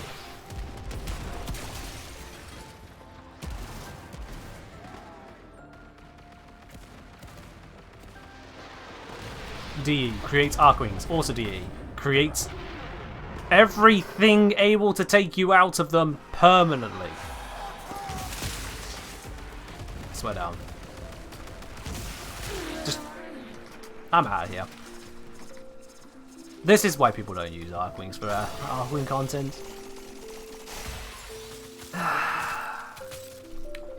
Test core event? Oh, I suppose I could do that over there, couldn't I? Let me just hover here for a moment to generate some energy, whilst I switch over to the EDM like Betty requests. Let's get that EDM going. Boom. Alright, yeah, let's try that then. So, core vent.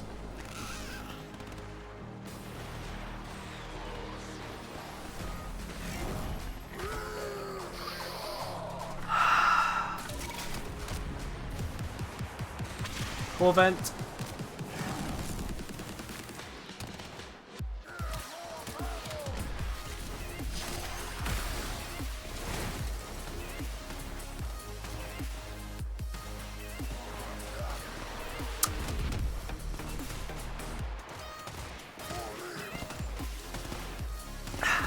Cheers, Pred. Cheers, Preda. Okay. Do I happen to have the augment equipped? I do not.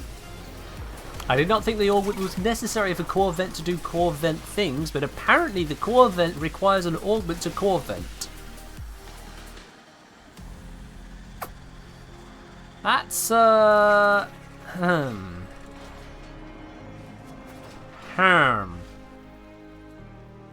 Wonderful, wonderful. Let's go grab an augment, shall we? Before I just put this Archwing back in the arsenal to never be looked at again. That is shite.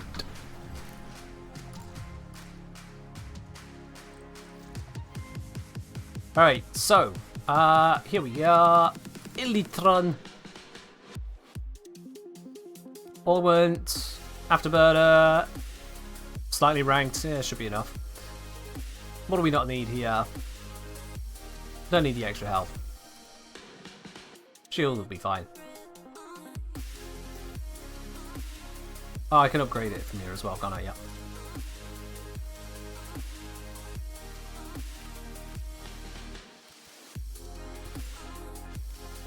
There we go.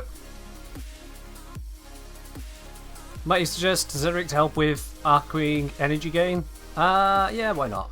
That's a shout. Oh yeah, I've got a couple of them up to 1 million. Actually, I've got 4 of them up to 1 million. Bowser, you're slacking. Legendary core it? No. No. No. Wish you could help in Archwings. Honestly, I think first they might need to be just considered, but let's see what we get. What I want to do first is operator, zone, that. Yay, energy! Woo!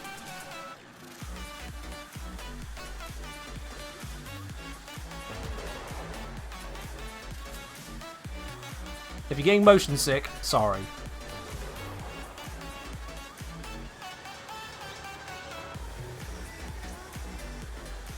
Alright, so we are in our location.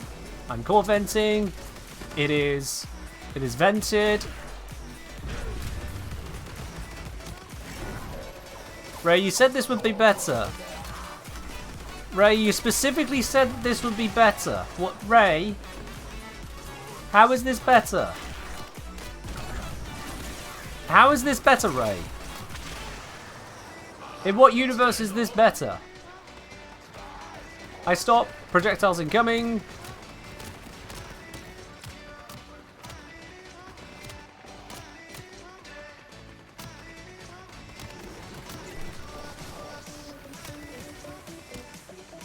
Because they blocked 5 rockets instead of 0? Right. I do actually seem to be sitting still for a moment, but core vent's not active, so I'm not sure how I'm allowed to sit here right now. Also, missile. Deal with that thing, it's annoying me.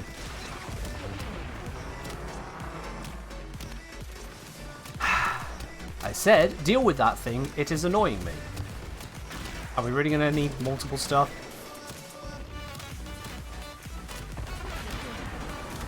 What are you made of? You're level 22!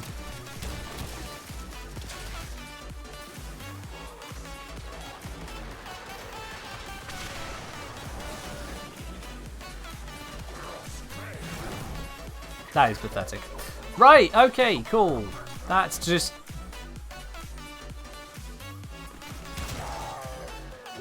I'm going home. I'm going home.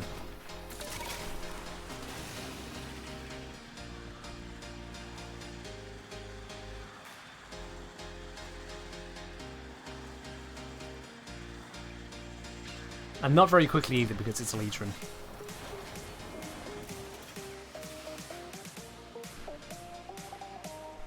So yeah, that's a Legion. I think that we pretty conclusively tested all of it there. It's got Shatterburst, which does Shatterburst things. Shatterburst is useful in niche circumstances in Railjack. Don't see it as a huge amount of application as an Archwing thing, but I suppose you can use it as just a damaging zone. Works in actual Archwing missions, I guess. The 1 and the 4, well, you know, again, Archwing mission scaling perhaps, but that's about it. That just feels like about it. Why can I not stand on that warning? D, my immersion. Anyway. Ray saying they had to nerf it because it was a 100% block of all projectiles and AoEs and was nerfed shortly after Planes of Eidolon landed. Oh, okay. Yeah, it's due for a refresh. It's probably due for a refresh. Have we just rolled the same track twice? No, it's just in the middle of the track. Never mind. It just continues. My bad. Right. Yeah, so, Elytron. It exists. I mean, I should probably take it into an Archwing mission. Let's take it there and see what happens. I am going to just dump the augment though, because that didn't seem to do jack shit for me. So yeah, that can just go. Let's see. So I could go for health, I could go for armor, but honestly, maybe I could just go for energy max. You know, just give me a little bit more to play with there. Anything else I can put on that would be worthwhile? Convert 10% damage on health to energy, could be an option. Ability efficiency already got. It'd be nice if there was a filter for mods of the same type so it didn't seem twice over.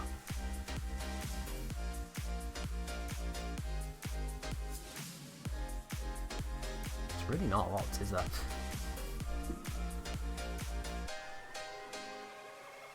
It'd just be flight speed, wouldn't it?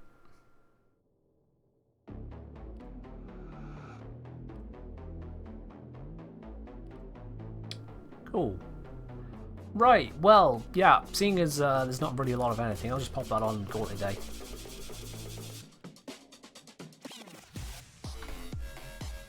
Shout out to Hyperion Thrusters being, if not one of them, the most expensive mod in the game. It's a bit up there, isn't it? Yeah, it is a bit up there. In fact, can I sort by drain? I can't sort here by drain, but... Hyperion Thrusters, fully ranked up, is 20, I want to say. Yeah, 20. Yeah, there's nothing at that level. There is nothing. I don't know of anything that gets that high. Outside of that, because Archon mods, they only go to 16. Same with the Galvanized mods, the max is 16. Most of them are actually less than that. When it comes to Amalgam mods, we're again looking at 11s, 15s, 16s, those kinds of things. Ribbons go up to 18 at max. So you got a 10 base and then 8 pips. Here's an 18. So a few of those ribbons. Oh, this is a good time to use my free spinning scroll wheel. Whee! That's fun. I'm being a little kid again. That's just fun to do. I have a lot of mods. Yeah, even into the primes. I mean, we got 14, 16, 14, 12, 14, that kind of stuff there, yeah. And this makes one thing very clear then. What about Railjack mods? Good question. Railjack. So that one's a 7, this goes up to 11. Ah! Yes, there we are. There is Crimson Few. Plus 27.5% turret damage per enemy destroyed for 8 seconds.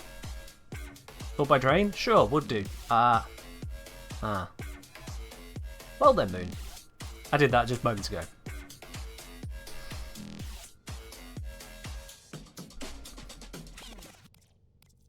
And yeah, for those of you wondering about the viral, 240% viral. Oh, if I do that, will that find it? There we go. Yeah, Damzav Vati. It goes on Bronco Prime only. That's what you saw there. So, yeah. Not system reload. What was it? Hyperion thrusters. So yeah, 20 drain on that for a bit of movement speed. Which clearly means what DE needs to do is bring out a primed version of this, which gives you slightly more movement speed and goes up to 24. Or 25, just to screw with you. Yeah.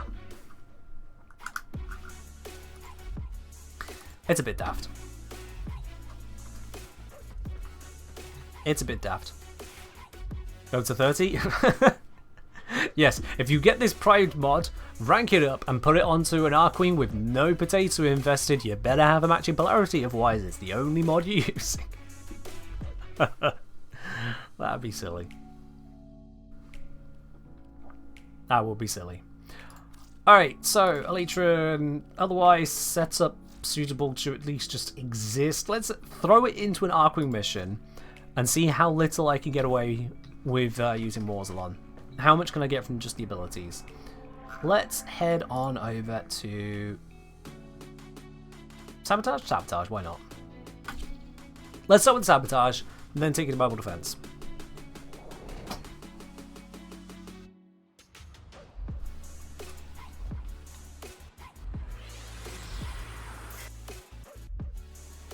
Yo! Hey look, Lavos' energy! Breach engineering and destroy it. Be careful. Worst joke I've made today. Actually, that's not even true. That's the worst joke I've made on stream. I did worse earlier.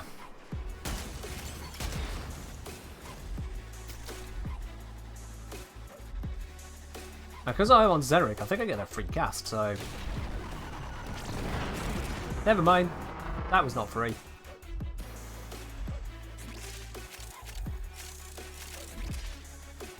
But it blew up a lot of stuff.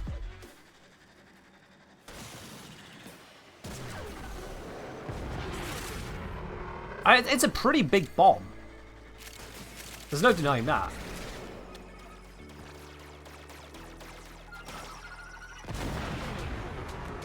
Yeah, that is a pretty big bomb.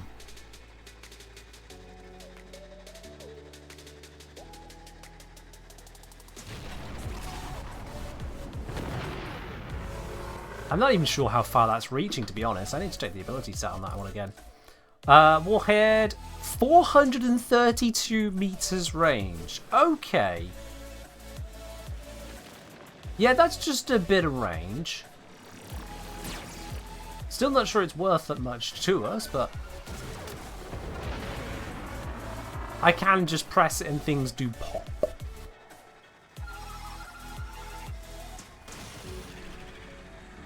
I wonder if I just, you know... Yeah. I just, oh, hang on. I missed a turn somewhere. Here it is. And it is this way. How much energy is it? Current setup has it cost 25?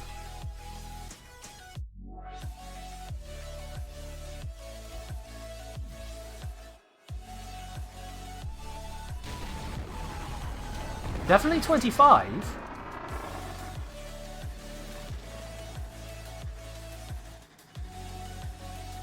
That seems awfully low. I didn't think I modded my efficiency that high.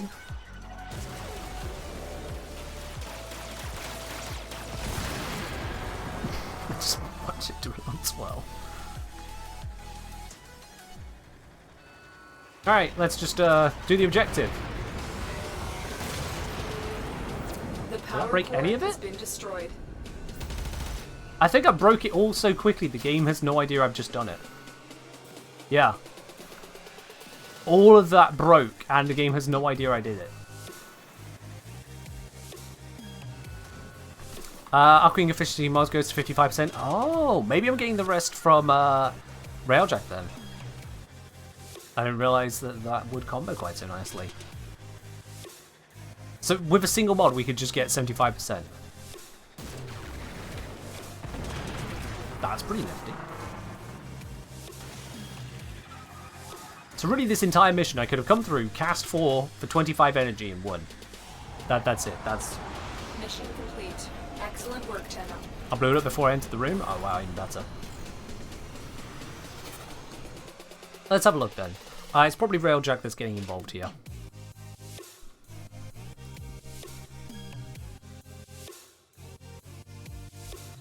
So if we go, can I view it from here? Probably not, but let's have a look anyway. Oh no, wait, there we are. So let's just activate all of these.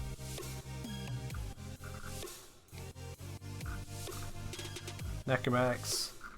Not gonna be this. Here we are. No wait, that's Archwing defenses, which also good to know about. Increases Archwing power, damage plus 25%, ability strength 20%, range 20%, efficiency 20%. Yep, there it is. Nothing about duration. Fair enough. Fair enough. But yeah, plus 20% across the board. Neat. Do intrinsics affect normal Archwing gameplay? Yeah. Yeah, they do. So when it says that I have 155% efficiency, it means I actually have 175. It just doesn't know to actually tell me that. And this is even stronger and bigger. This is stronger and bigger, all that lot. Which means, yeah, with System Reroute, granted it's a 16 drain mod, it's not a cheap one, but with 16 drain, one mod, max efficiency. Wants me to spam Archwing jump? How do you mean on that, QWERTY? What, you mean like getting back into my Archwing on the planes? I have it hotkeyed, if that's what you mean. If I pop down here, so I've got hotkeys on a few different bits and pieces of the gear wheel. So I can use numpad, or I can just mouse key it, pop.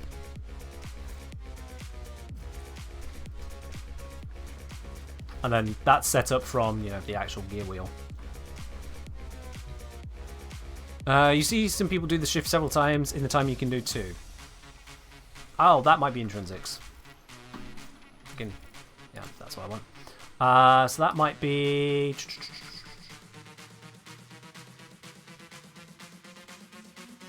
Archwing speed increase.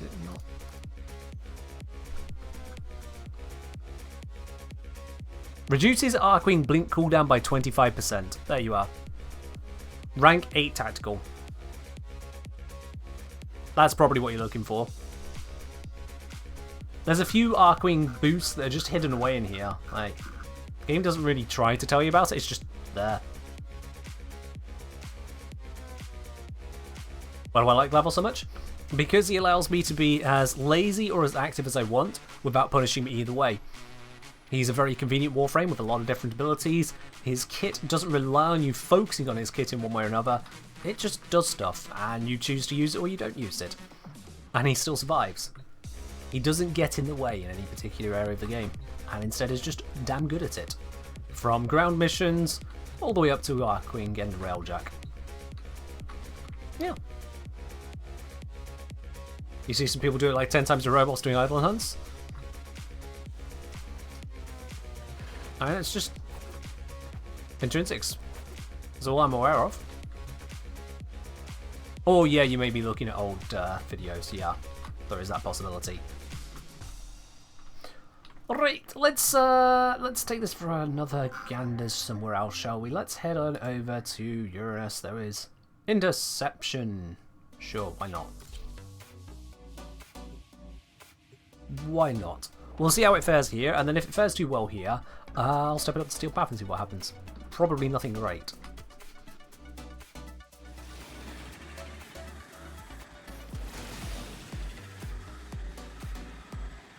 Also, B is closer than 8 for some reason, but sure, why not?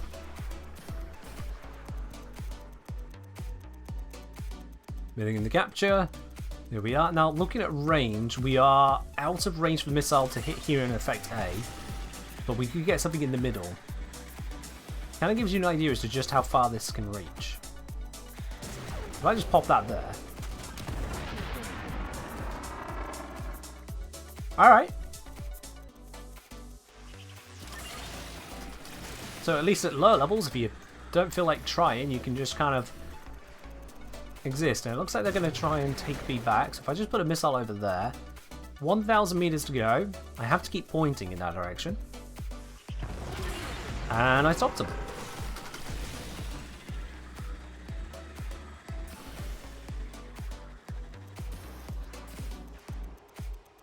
I mean, Idle, you can blink around and still be invisible, so there's that. Alright, so they are trying to take back B. If I just do that, they'll no longer be taking B because they are all dead. No, wait, that one's not dead. That works. That one's tanking. That one's really tanking, actually.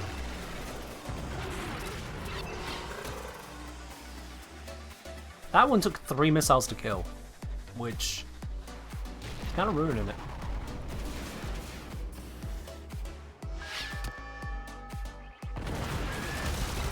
Yeah. So with a reasonably modded Archwing here, potato and all, I've got my intrinsics, and this is what we get. Buildable Archwings when? You can build Archwings. Arc melee? It's a thing. Oh hey, I've got a toxin one equipped. I can get my Night Wave! Yay!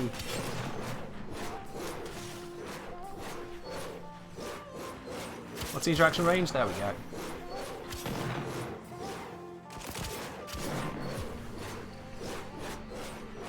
Come on, get in range. There it is. And of course I can Shatter Burst as well, so let's do that over this way. Oh wait, that's a core vent.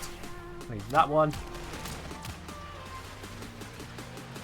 How effective is that going to be? Totally not Shatter Burst, Shatter Burst.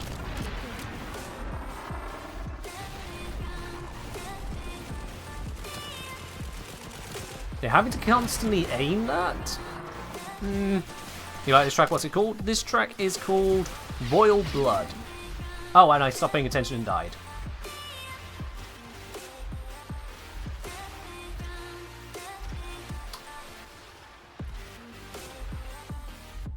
Yeah, I figured you meant modular. I was being facetious. It's all go! Head to D! Underly, underly! Well, that dealt with that lot.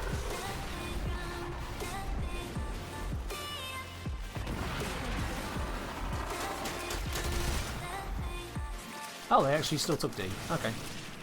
I'll just come on over here and ruin your day again. Don't mind me.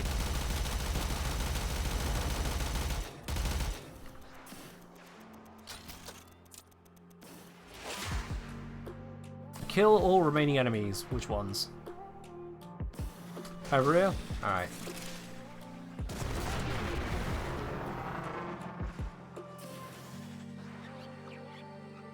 I aim right at it.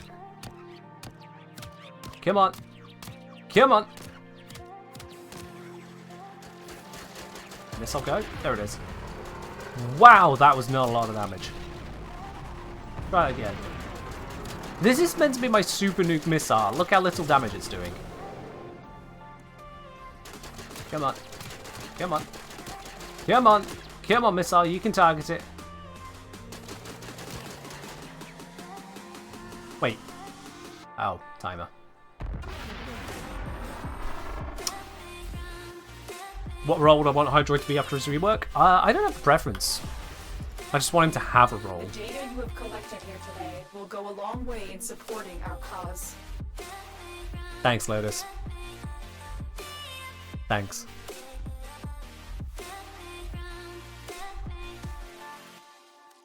Honestly, Ray, an augment being required to activate Nezha's Firewalker but worse on an Archwing doesn't sound that great. when you consider the mods are in the drain of 16 for efficiency and 20 for movement speed, a bit of a big ask.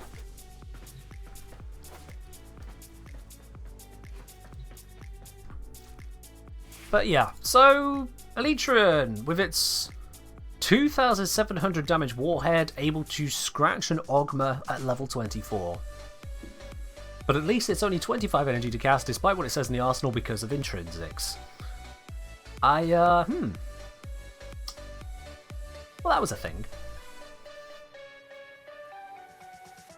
That was a thing. Frankly, I'm not sure what to make of all of that. What? Kind of like the nuke. I mean, it was dramatic. It's just when it doesn't kill stuff, you then kind of go, oh. Oh. Also, aiming it all the time is a bit... Yeah, the fact that I can't, you know, stop aiming it. Bit of a meh.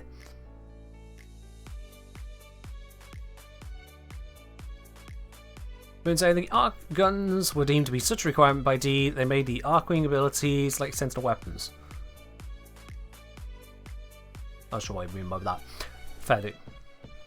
Ability which destroys a nuke, it performed well in Archwing. It performed okay. We gotta remember, Chalk, this is at the maximum scaling. That's as far as it goes. Yeah, that's all there is. That is the strongest that ability gets. And that's what it did.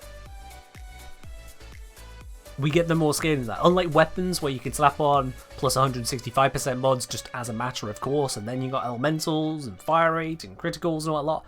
This was just that. That's all we get. Job done. That and the 20% I have from my Railjack intrinsics. It's a 175 rather than 155, but yeah, not even double. Which reaches a bit of a limit, doesn't it? Is there anything else for Archwing here? So we got Archwing Blink on tactical. We have got Archwing Speed on piloting. We have got Archwing Attraction range for melee and damage by 20%. Is that melee damage or just damage? Not sure. Let's see what else. We have Archwing Power, so that's plus damage. Hopefully that means weapon damage as well, but it might just mean the ability damage. Can't tell, doesn't say. Strength, range, and efficiency. Also be annoying to test. Archwing, anything in here? Archwing gets more health, shield, and armor, 30% in each. And then here, it's probably slots 8. Nope, I am wrong. Actually, there's nothing in Archwing for here, is there? No. There we are then. I'll say, if you ask me, it really reduces like X damage plus 5% enemies max health, just so it's a worthwhile ability at all levels of play. I mean, that gets into the whole conversation of ability damage in general, Idle. That really does. Whether it's Lavos, whether it's Hydroid, or anything else in between. We really then get into the topic of, well, if it's going to be a damaging ability, how much damage are we doing? Because again here, like even with Lavos, if you wanted to, you could mod Lavos for like 400, 500, 600% strength between mods and conditional buffs and all kinds of bits and pieces. Hell, you could probably get higher than that. But with things like 250 base damage on this, even with a 6 times multiplier on that, you get 1,500. That's less than the nuke we just played around with.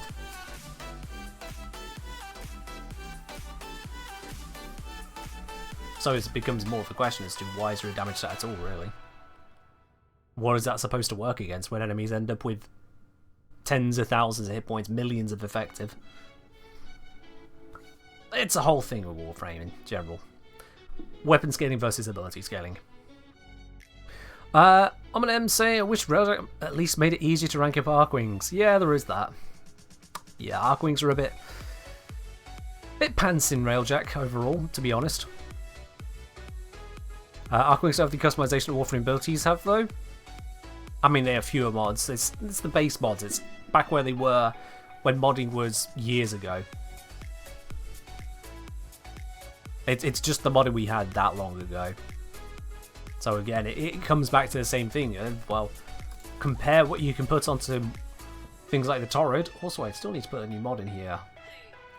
What was I going to... Ah, yes. I remember what I was going to put in.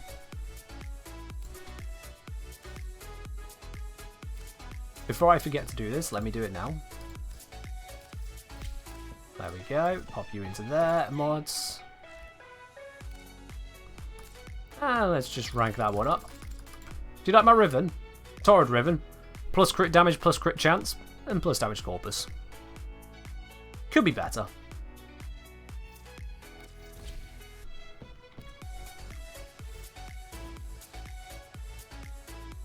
But yeah, I think 213% crit chance should be okay. 10 times crit multiplier. Without even bladed rounds being active. That should get some work done, chat. I think that should do a bit of a hit. Yeah. But you compare these kind of mods to what we have for ability damage. It just doesn't compare. It just does not compare.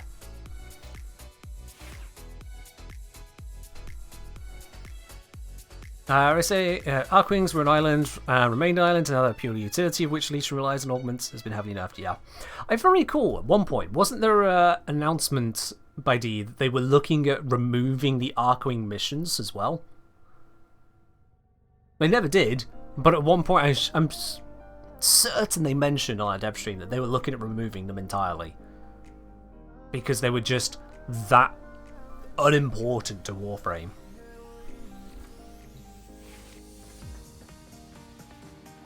It's just that would then remove basically the entire means of leveling them, and they're still used in some places by force. Which is a thing.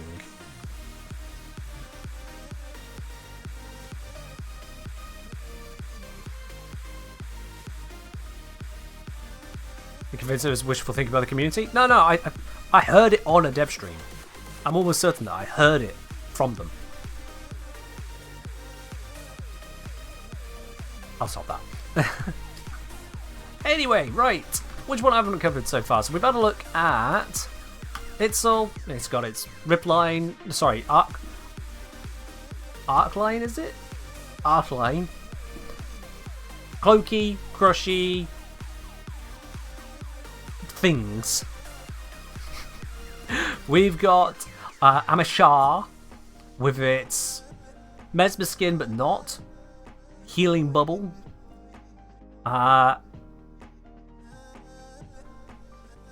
Just status immunity. And slow, yeah. And then let's just generate energy as well. Generate energy, little bit of buffage to everyone nearby. So, tank, energy. We have missile, but kind of shit. Defense, but really shit. Shatterburst, and then missile, less shit, but still doesn't scale forever. In fact, just doesn't scale. Yeah, I'm familiar with Amisha's tank. Amashar, or Mesha, or Amishay. Something like that. This brings us then on to Odinata. I'm going to look at the Prime because I got the Prime, so I'm going to use it that way. We have Energy Shell, Disarray, Seeking Fire, and Repel. Energy Shell forms a protective energy shell around the Warframe. You know, it's no wonder I have no recollection as to what this ability really does, considering it says basically nothing here. How much does it protect? What protection is it providing? Of any sort whatsoever, any information? Are we invulnerable during it? Well, I know that's not true, but what does it actually do then? I'm not asking you way, just before anyone starts typing out an essay in chat like, well, Ken, actually, the way that Energy Shell works is that... No, I'm about to open up the wiki. You can save your fingers, save your keyboard. It's all good. I don't need you typing out the wiki to me. Oh, is it Odo Nata Warframe? Here we go. Let's have a gander, shall we? So what it actually does is it gives you a flat 50% heat damage bonus and a 2x critical damage multiplier. Well, that's a thing. Absorbs enemy fire. How much? Doesn't say. This is how little information we have on the Archwings. That's the second time that I've gone to the wiki for just a simple number and it just doesn't know. It just straight up doesn't know.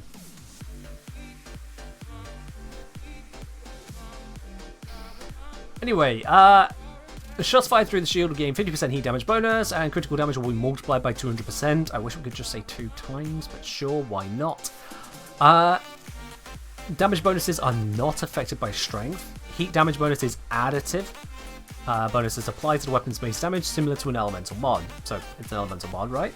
Oh, no, it does not combine with other elemental types. Right. Additive additive non-combining or something like that, whatever. Right. It absorbs infinite. Okay. In what angle? Fairly certain I've taken damage whilst using it, but maybe I'm just misremembering. Or maybe it was bugged, or maybe it ran out and I didn't notice. All the same, I barely use Odonata. Missiles from Seeking Fire will also gain heat damage. Energy Shell generates in front of the Archwing on cast, follows the Archwing ability duration. Only protection from frontal attacks. We still don't know the angle, but there we are. It is angled. Notes on not using Galvanized Aptitude on Torrid. Why? Kilteb, why should I? Why should I? Why should I use the mod that is going to give me plus 40% direct damage per status type on a weapon that is going to be providing me with 2 status types, Viral and Slash? And Slash only because 100 munitions. Why should I use something which doesn't actually apply to half the damage just as a matter of course, because it doesn't apply to the plus 51 damage increase from Evolution 2 Final Fusillade? It just doesn't apply. I haven't even tested on if it applies in the pseudo AoE that it creates, because classically it doesn't affect AoEs, but maybe it does on that one.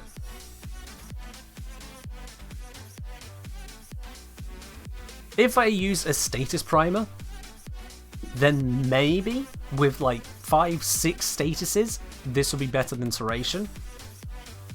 And yeah, there is the status bonus on there, but quite frankly, it's 62% status on was it? On the fire at 6.4 already. I'm getting out enough viral procs, I'm happy. There's just no benefit. Not enough to be worth removing Serration, quite frankly. It's just not good enough.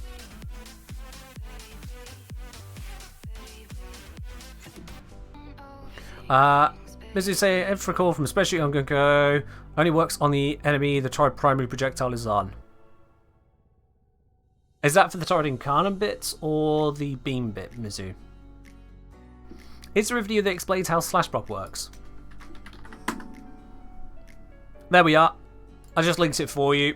The Streamelon's response there. Learn how damage is calculated in Warframe. I cover Slash there as well. I also cover Slash in the status guide I put out. Did I do the numbers on that as well? I must have done the numbers on that as well. Yeah, Tim Richard, I got you covered. 51 of base damage is affected. The chain beam is affected by aptitude though, no. Yeah, I haven't tested the actual chain kill dev, but the fact that half the damage already isn't affected, and we've got a mono-type weapon, it's pure viral I'm using there, viral with slash enhancement. At best, we're looking at a 80% overall bonus there. So we'd need to bring in a status primer, and Torrid works fine without a status primer. So So at that point, it's just completely pointless. It just is. You could do better than carrying an entire weapon just for status priming it. Instead, we could carry a corrosive focus weapon to deal with acolytes where they resist the slash. Basically. Yeah, you can put the mod on there, and yes, you could possibly, maybe, eventually get it to do more than Serration. That's just throwing good investment after bad. Not worth it. As you say, yes, the cloud only gets Gunker effect on the enemy it hits. Oh, well, there we are. Mizu's pointing out that apparently the galvanized aptitude doesn't even spread to chained enemies. So that just makes it even worse. That just makes it even worse. You're thinking of running 3 status effects between viral, corrosive, heat, cold, and hunter slash. Okay. Let me just check if I got the right setup here. Yes, I have. Serration! 165% bonus. Galvanized aptitude. 80% per status. Except it only applies to half the damage. So it's 40% per status. Let's do some basic math here, shall we? 40% multiplied by, let's see, you're going for viral or corrosive, and then heat or cold, and then slash. So that is 3. What do we get? 120%. Is 120% bigger than 165%?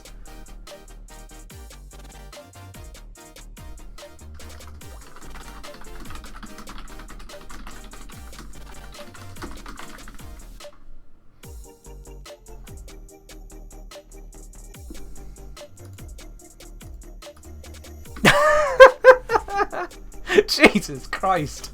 I tried to be polite about it, but how many different ways do I have to tell you? Bruh. You got an extra slot since you have the Riven for it, and the best you can think of is yet more damage alongside Serration and Merciless? Are you kidding me? Not fire rate? No, that's not an approach for you? Not the fact that if you're going for corrosive heat or anything like that, then you're using multiple elemental mods. I've got 1 elemental here. What have you not got here that you could be using? I only have 1 slot for my Riven here, and you're talking about using the 3 elemental mod setup. Honestly, bruh, I don't know what it is you're modding your weapon with. It may work for you. You do it. Have fun with it, quite frankly. I've got a build here that works for me just as well. If you want to use Galvanized Aptitude and you can't see the wood for the trees, you do you. I'm just going to drink some tea for a bit.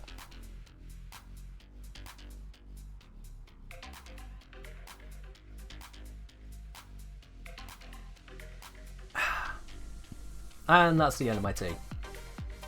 Cool.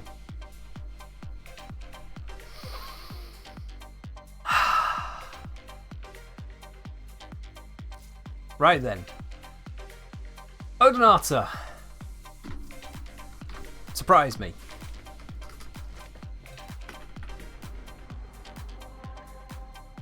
Let's pop back into that one. Choc, cheers.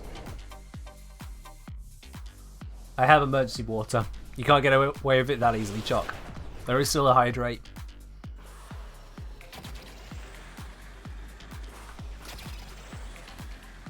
And it's got a neat little dash sound. So that's a thing. Yeah. We have a directional shield. It's like we're permanently holding it, Vault style. How many Archon shards do I have? A few. Nowhere near as many as I could have had. I just got bored of doing the Archon hunts and Carl missions, quite frankly.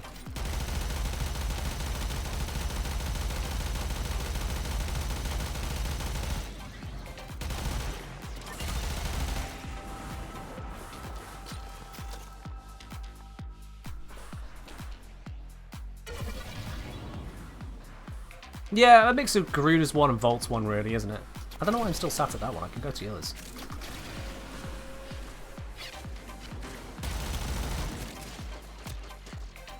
Alright.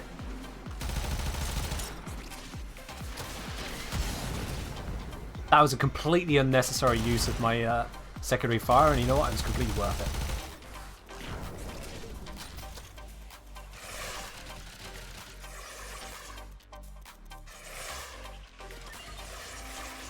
Well, it's pretty, but I don't remember what I've just cast. There we go. Wait, no.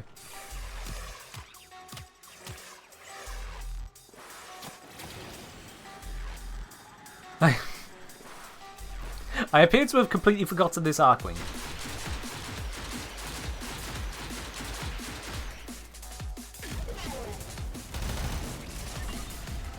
Yeah, so what did I just do there? Drops flare beacons confusing incoming guided missiles. Apparently I am an incoming guided missile because I'm confused.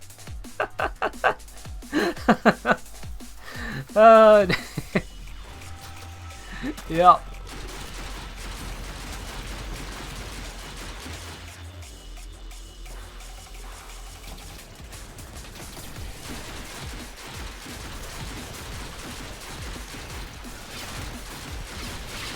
I'm just going to fire missiles for a bit.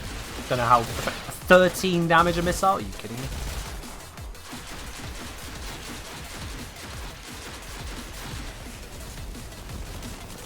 I'm going to have to check the modding on this thing.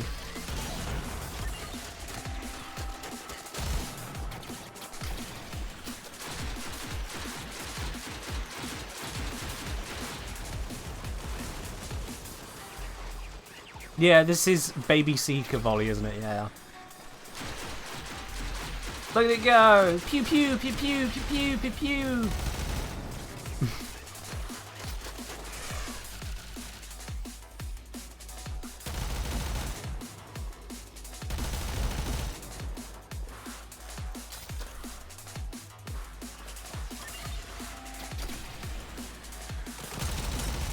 You know, I don't actually need to stick around in this mission. I'm seeing enough right now. Let's check the modding and see if I need to give it a read well.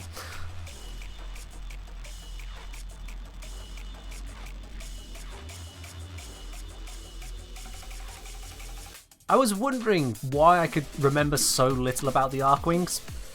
I am no longer wondering. I am really no longer wondering. Alright, did that even have any mods on? Oh, it did. Okay, cool. Efficiency, range. Sure. Yeah, let's do a little bit more with it. Oh, wrong one. Oh, let's just slap that in. Because I got them, why not use them? There we are. Get some strength going. So I've taken the damage up on this to a whopping unknown.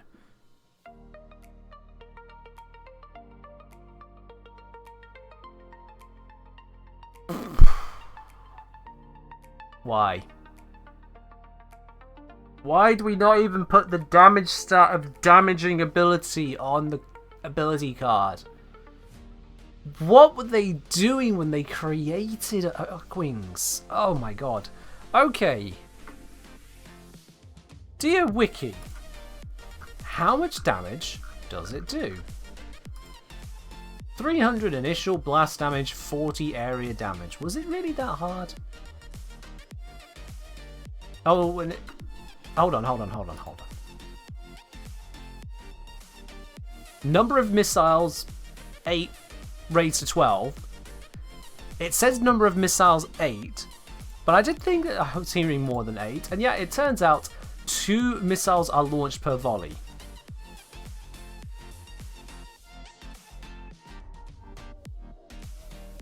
It doesn't even have a tips and tricks tab, it's that.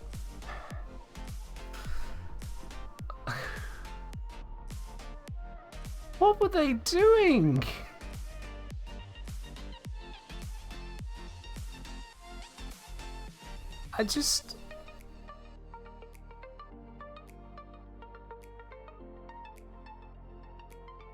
I know I'm talking about something from 2014, but come on!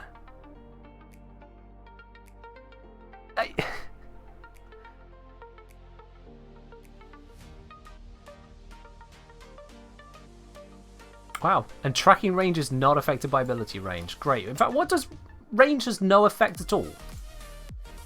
It has a range stat. In fact, it probably has multiple range stats. Because it'll have the explosion radius, right? Is there an explosion radius? Yeah, there's an explosion radius. It's an unstated radius, but it has an explosion radius.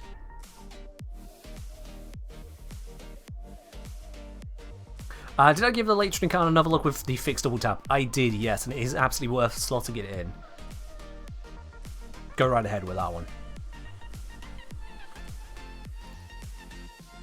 To just...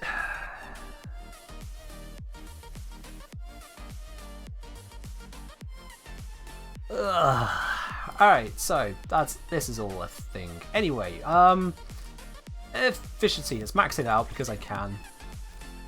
Grab that as well, because I can. What else have we even got to put in here? Hyperion thrusters, cannot be bothered. I'm not spending all that drain on that, no. Duration, sure, it doesn't matter anyway. And then use the last 6 for rage. Because why not?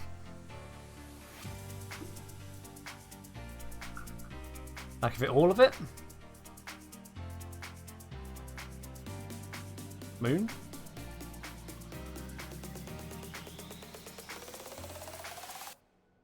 I think you and I are speaking a different language. You're saying I can fit all of it. I'm not sure what it is that you think I'm referring to, and if it's this slot, then no, because that's not ranked up.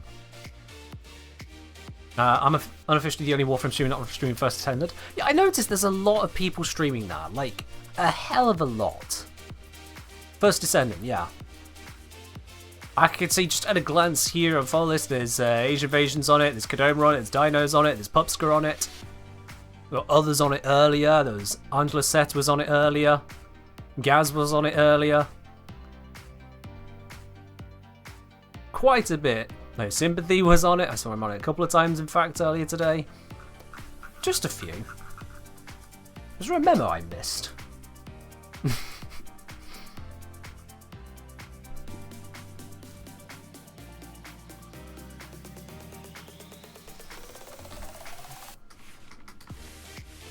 Yeah. Game of the week? Alright. No one sent me that memo either, to be quite honest. Alright, back to the level 24 to 29 mission. Having put a couple more mods on, is this going to be even remotely worth it? Drixel, if any of them have been paid to stream it, you would see ad or sponsored in their stream title, otherwise they are in breach of FCA regulations. Just an FYI. Not saying they're not, saying that's what you should expect to see there. Sponsors are pretty hot on that because the FCA is pretty hot on sponsors for that kind of thing. Ask me how I know. Hello, Man of Purple.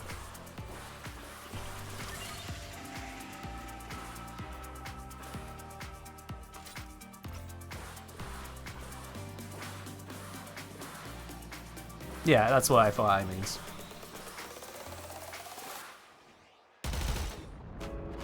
I blew up a rock. Yay! Destructible scenery, partially.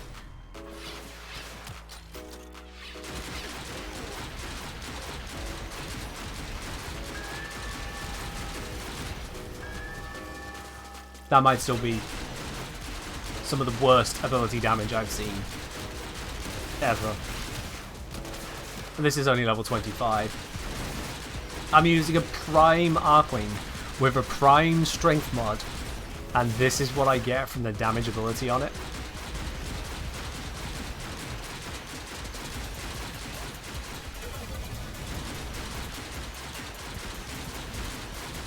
Yeah, even with this buff, it's just like... what? Just what? I'm good on that. I'm good on that. I'm doing the mission for memes. I'm using the mission as a reference point. A reference point of, dear God, this is bad. Cheers, Gra. Right then, cool. Asking deemed a requirement by D. I mean, there's having something as a requirement, and then there's having a damage ability which does such little damage it's actually just a waste of energy, even with max efficiency. Yeah.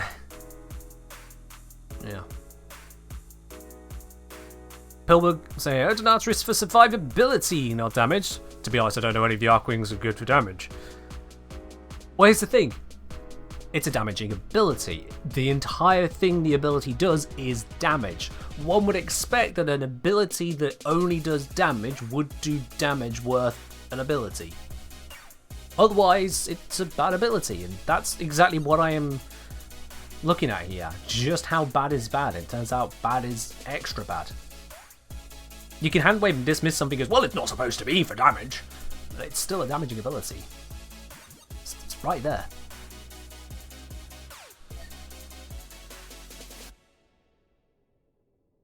Guns are basically your abilities. Well, that's certainly one of the takes of all time, Drugstore. That is certainly one of the takes of all time. Yeah. It's just, yeah. Hello, Darth Washbear. First of all, good evening. Second, Archwing should be patched out of the game. The missions, at least. Could say as transport gadget on the open worlds. The fact that you have brought that up after DE... Like I say, I don't know which dev stream it was. It was a while ago. At some point, I swear DE said they were looking to remove the Archwing missions from the star charts. Like, you're not too far off the mark, it seems.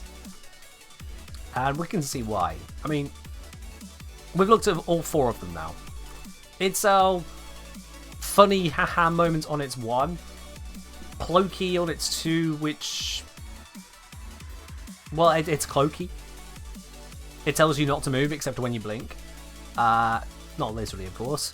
Also, it gives you melee stealth modifiers, but not if you use melee attraction, which you use in Archwing, because you're trying to use a sword in space. We got Cosmic Crush because Kablappy. Also, how much damage is this doing? This is doing Cosmic Crush, 2,325 damage. How much was the Odonata missiles doing? 300 blast damage each. 340 really, because it's tiny AoE there. So 340 damage across 16 missiles. And the AoE didn't seem of anything to talk about. The wiki has no idea the size of it, but I didn't see any multi-hits, to be quite honest with you. So 340 times 16, direct total of 5,440. 5,440 at base, whereas this one, 1,500 at base. So if you hit 4 enemies with that, Cosmic Crush deals more damage than Odonata's missiles.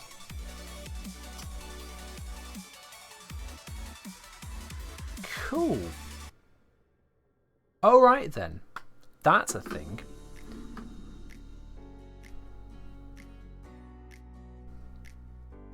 Yeah.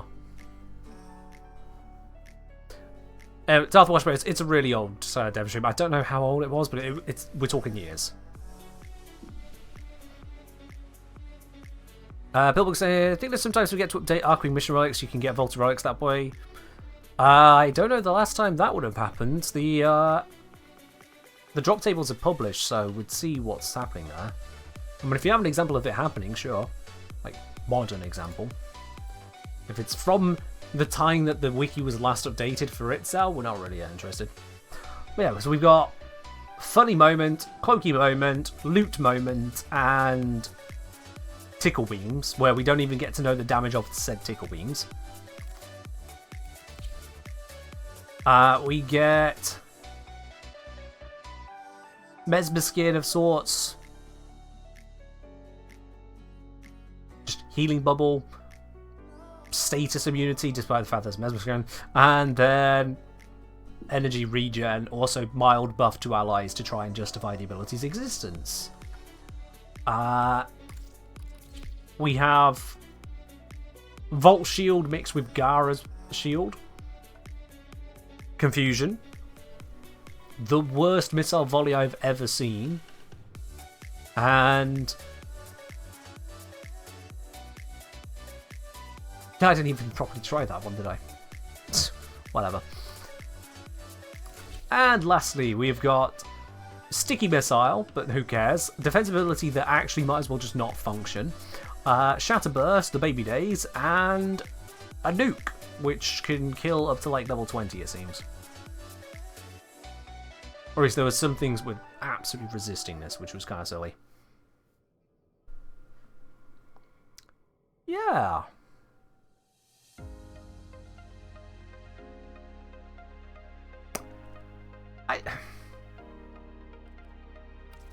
I feel like I knew only a fraction of all this, but even then I'm still surprised as to just how little there is really to cover here.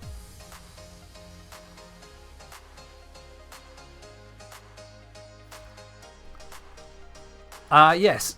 Yeah, pretty much, Tog. The takeaways are, Elytron has a nuke if you want to mess around with the funny nukes, but remember you have to still aim it. Itzel is your looter scooter, and Amisha is your I do not wish to die, please, thanks. That's how we're getting a channel video on Archwing. I mean, that was the idea, Pilpul.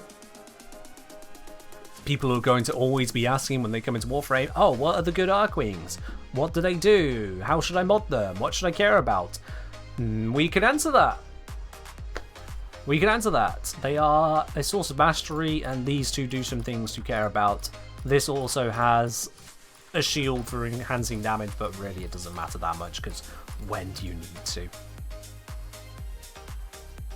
Tim Richard, I don't know what to tell you. We can't really up the EDMs on this EDM playlist. We're already on it. This is about as ED as it DMs. I have no idea what that's supposed to mean, but you get the point. Cool fact, all Archwings start with vowels. You know what? Yeah, I'll give you that. That's a thing. Yeah. A, E, I, O. Umbral Odinata when?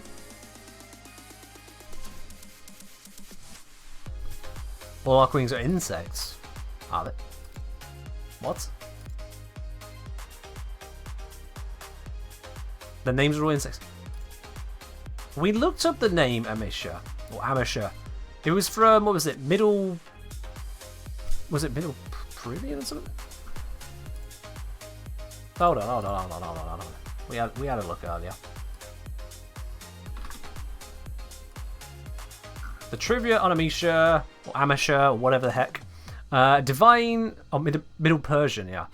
Divine entities in Zoroastrianism comparable to angels. The word Amisha is Middle Persian for always, alternatively immortal. That's what the wiki suggested the trivia is from, and that matches a little bit better than just bug.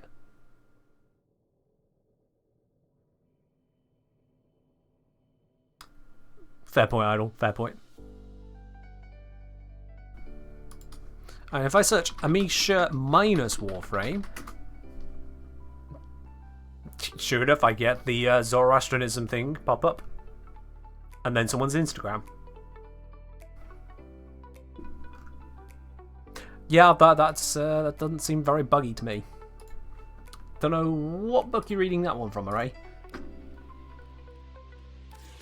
I mean, we could ask Zom. Zom would know. Zom knows everything about insects. I mean, that's what came up on Google search, Jock. It's like, hey, were you talking about a religious being, or were you talking about someone who named themselves after a religious being? They're probably a normal person. Odinata's Latin name for the dragonfly taxon. I mean, I don't imagine that not all bugs. But this one, of the ones that we looked at, this is the only one we actually looked into the name of it, and not bug. Yeah, Elytron's probably going to have something bug related. Again, just... I don't... whatever. Anyway. Is there anything more to really have to care about with the Archwings? I mean, the only other bit is, how usable is it in Railjack? Let's take it up there for a moment. Let's go punt something out of the sky. Let's go middle ground. Go Mordo cluster.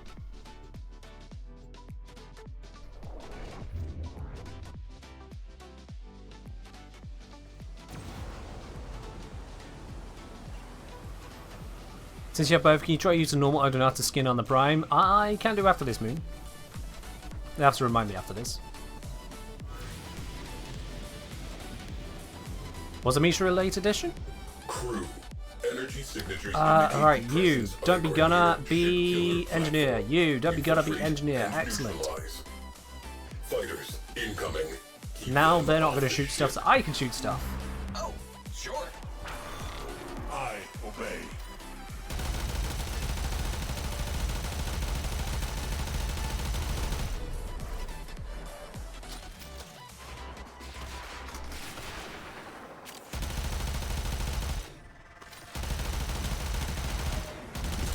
Archgun go burr.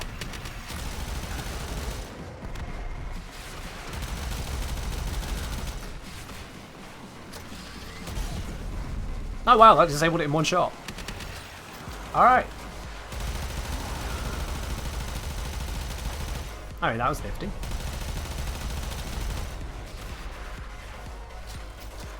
I'm fairly certain other Archwings would not want to deal with this.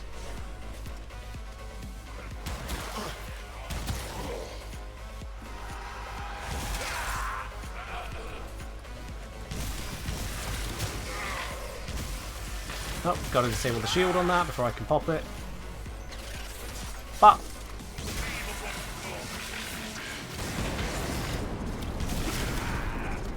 and we're good here.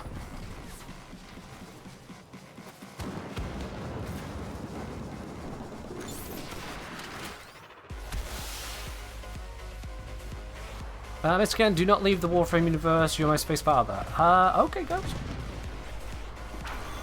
More of a sporting uncle, I would have considered. I don't take on parental responsibilities here, but sure.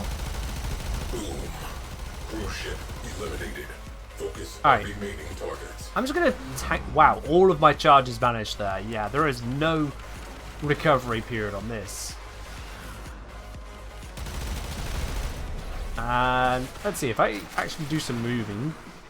How much damage do I not take? There we are, swarming my ship. And apparently I'm bad at shooting. Or they're too far away. Can't make on be.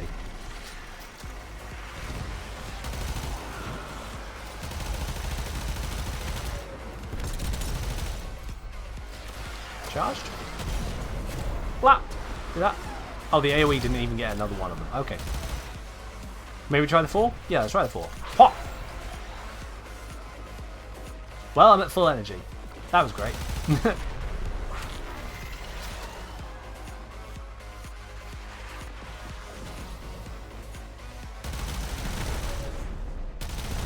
Maintain anti-fighter cover. They are about to break.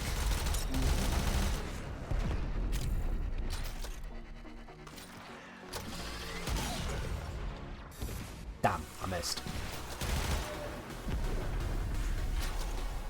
He hasn't touched Archwing since Amisha's release because that's what Amisha was made for? I guess. It's one way of looking at it. I mean, they made a few arch guns. Because they could.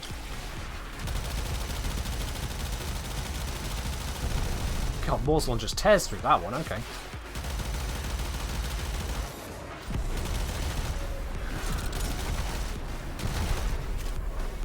Incoming attack craft.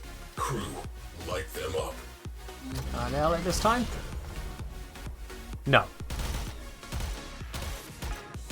Oh, I don't think I can even hit them beyond 2,000 meters. Never even considered if the Morslon might have a range limit on it. Alright. Well, that is certainly a thing to know about. I don't know why my camera went so weird for a moment there, but that was annoying as well.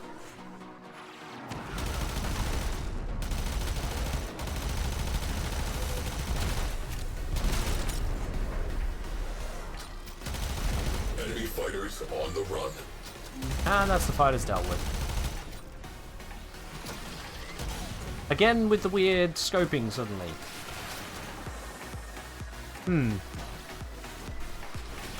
I'll say Itzal takes from Itzali, Pronobas meaning to extinguish, switch off, obscure, fade, disappear, quench, yada yada. Okay. Where am I getting the most damage? 289. Oops, that's it. 304. I saw a 2000 for a moment. Yeah, I'm just instant popping the engines with that. Kill.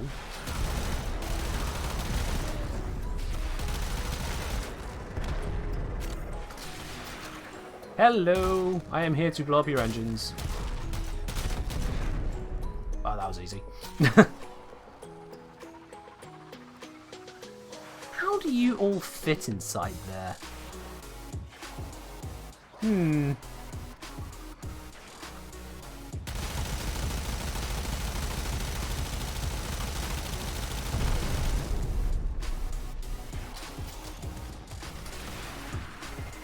Yeah.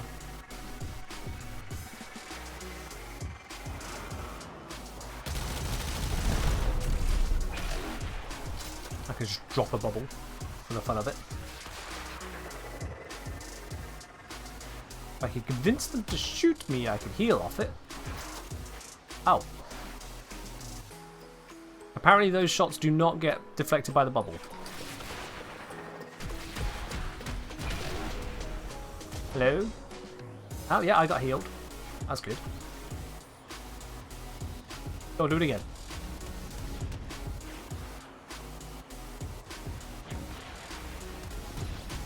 No, I am being damaged inside of this bubble and then immediately being healed.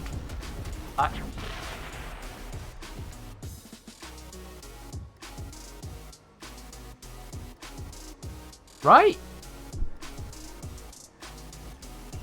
Excellent. Great. Yeah, so during the ability which is supposed to turn damage into healing, it just didn't. Racing, you're in the explosion radius of the center. Just to translate that into more wordage, you're saying the explosion radius is reaching the center?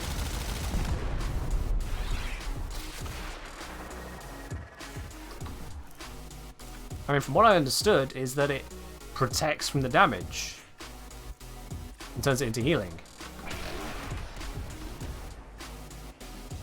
That's what I understood, but maybe I'm just even more confused about it. In any case, it doesn't seem like it's dragging in the shots as advertised. No.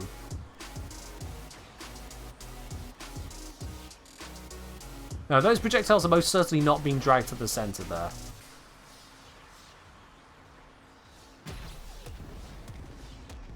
Yeah, this bubble is absolutely not doing its job. And now I'm burning.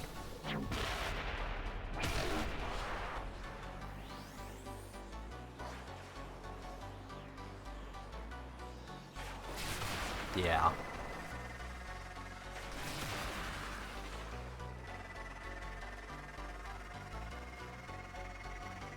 So in Railjack, it's even worse. The thing, the big shooty thing you would like to be protected against, it doesn't seem to properly protect against. So that's the thing.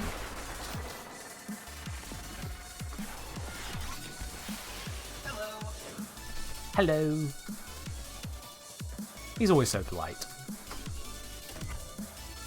Honestly, Archwings are just kind of relics of a bygone era, it seems.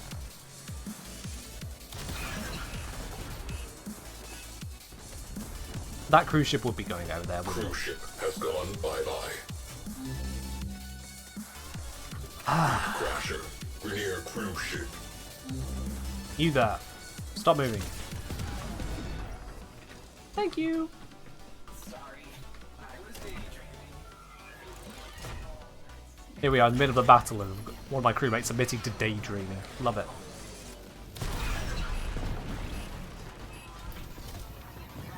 Apparently I just leveled up something. No idea what I leveled up, but I leveled it up.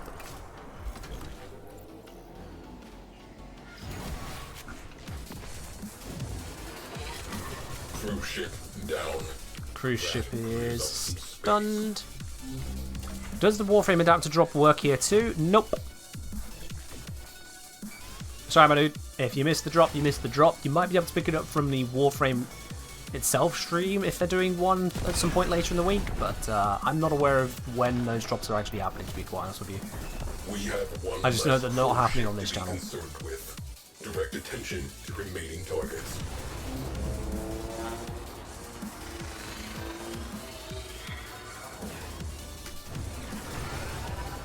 Alright, let's bring ourselves in to the ship killer platform. Ship killer platform. Put myself right sighted. here. Priority target. I need Tenno on the inside yesterday. Yeah, the drops are always Ram sleds inbound. Prepare always a bit to tight repel time-wise. orders. Like, if you turn up a little bit late, that's it, really. Do not pass go, do not collect whatever the drop is.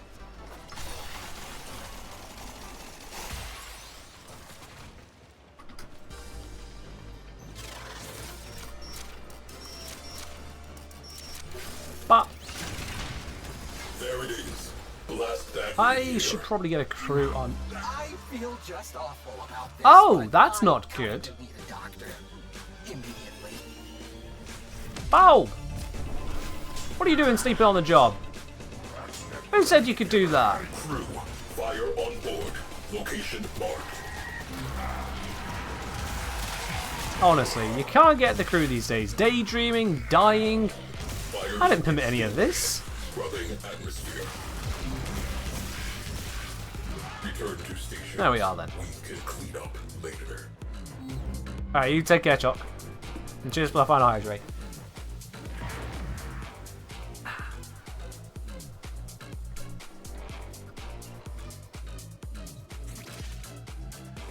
Alright then, so, now that crew are no longer dying, you get on the piloting. Let's see if you can blow up the radiators for me. Actually, I can just do that one myself. I'm right here. It's just right there. I might as well. Away crew. Wrecking time. Destroy marked components.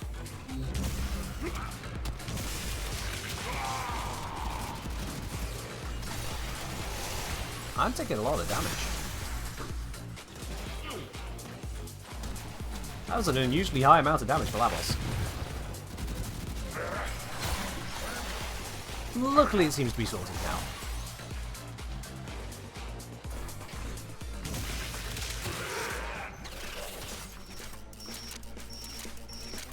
But let's see, will the crew shoot the radiator?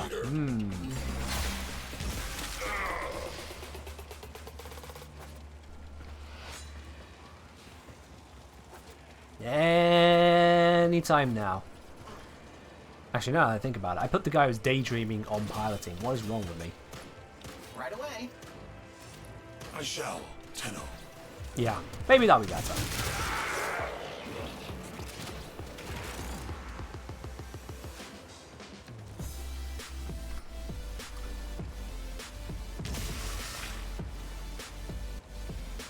Any moment now.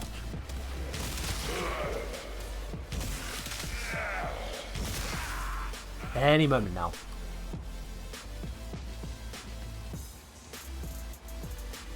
Apparently they have been boarded.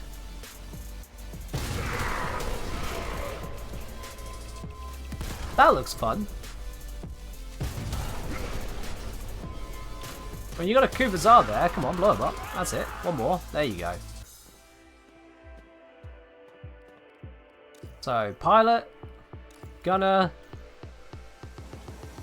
objective.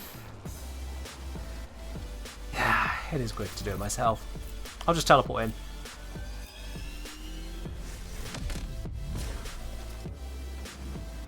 And they popped it. The moment I finish arriving, they pop it. Beautiful. Components marked. Destroy them. Every time. Every single time. Tenno has exited the railjack.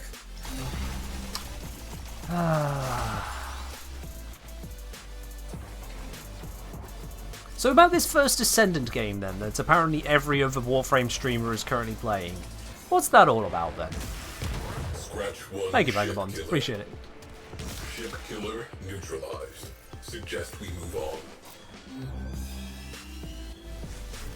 What is this other thing that has apparently occupied basically every other creator's attention all at once? It's very similar to Warframe. Alright, what are the differences?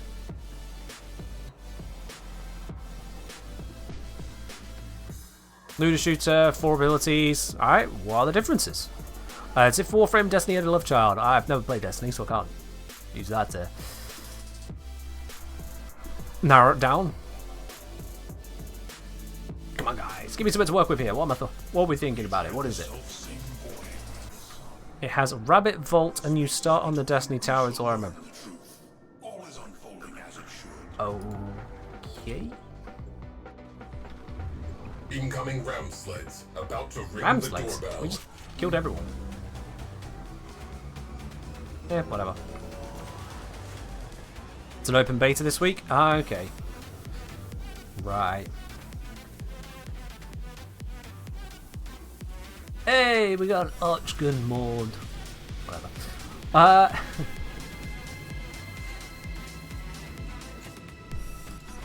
No, open betas can do what open betas do, quite frankly. It has crafting timers too. Oh, wonderful! We couldn't leave that 10 years ago. No, gotta bring that with us too. Alright. Grandpa say, in the short amount I saw, it looked more human than infested space robot party by magical children. I mean, okay. That is a pretty unique element right there. You know, the whole void child demon thing powering the flesh robots. Yeah. Let's go for a ride. Bonk.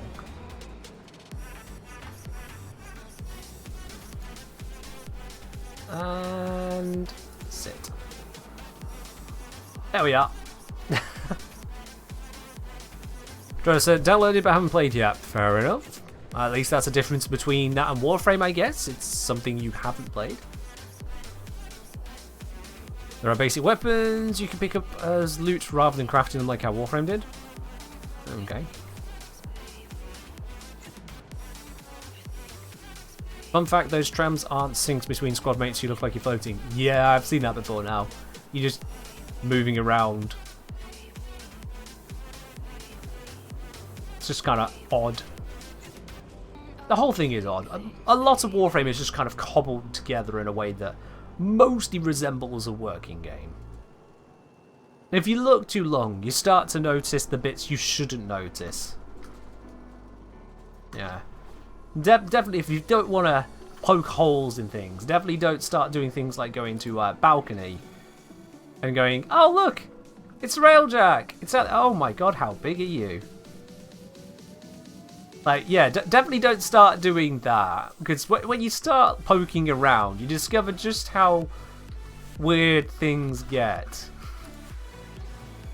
Because from down here, it's just like, oh yes, you can barely see them. There's people up there in the windows looking at us. Yay! First Ascendance uses a mod system like Warframe as well. Okay. There's quite a few similarities. I can see why there's probably a few people on it then.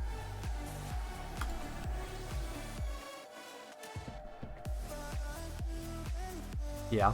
You're not supposed to be able to get up here, but we can. The grab bag is not on this channel, Dante. You're on the wrong channel, sorry. In fact, from what I expect, the other channel has probably stopped its stream now. So, you probably just missed that entirely now, sorry. Hello, Sherlock Billy. So yeah, we can, we get really out of the bounds here now. Really where we shouldn't be. Let's keep going. Oh, I did that slightly wrong. I think if I go...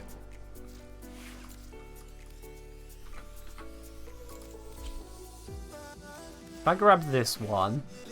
Didn't I do this with a specific setup before? Did I screw something up for... There we go. Dodge, I just responded to you. No, you are on the wrong channel. This is not the Warframe International channel. Welcome in all the same, but no.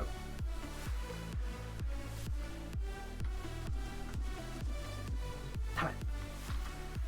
Try it again.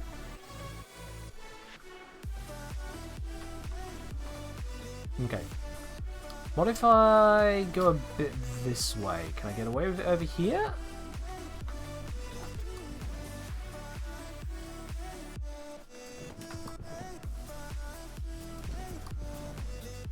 If I just keep hovering this way.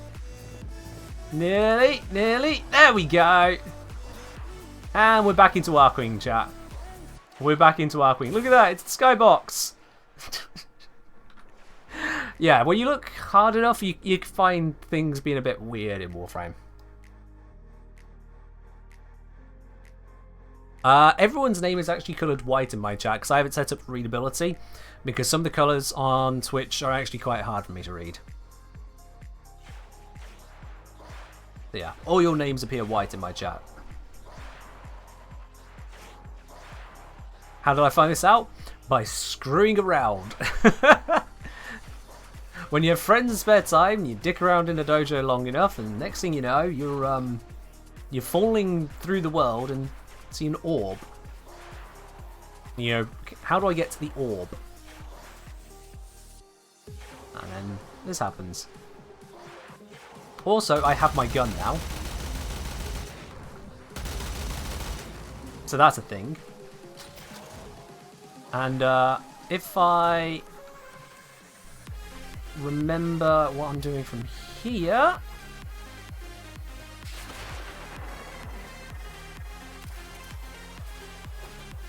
Oh, lost my Archwing. Let's fall back in here.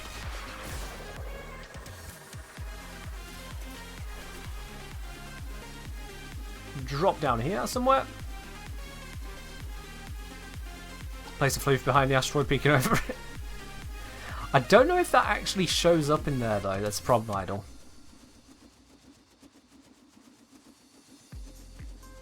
And we'll fall. And we'll fall. And we'll fall. Still falling. Here we go. I have landed.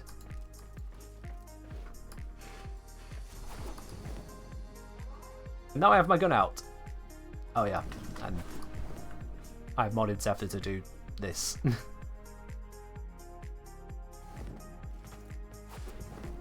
If I was using the Fullman, I'd even be able to fire it. Oh, I've got my melee. That's good. There we are.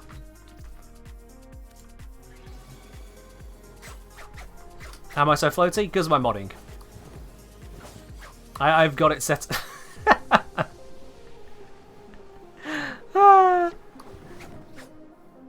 Yeah, I've got it set up to allow me to float. And also it bugs out the animations.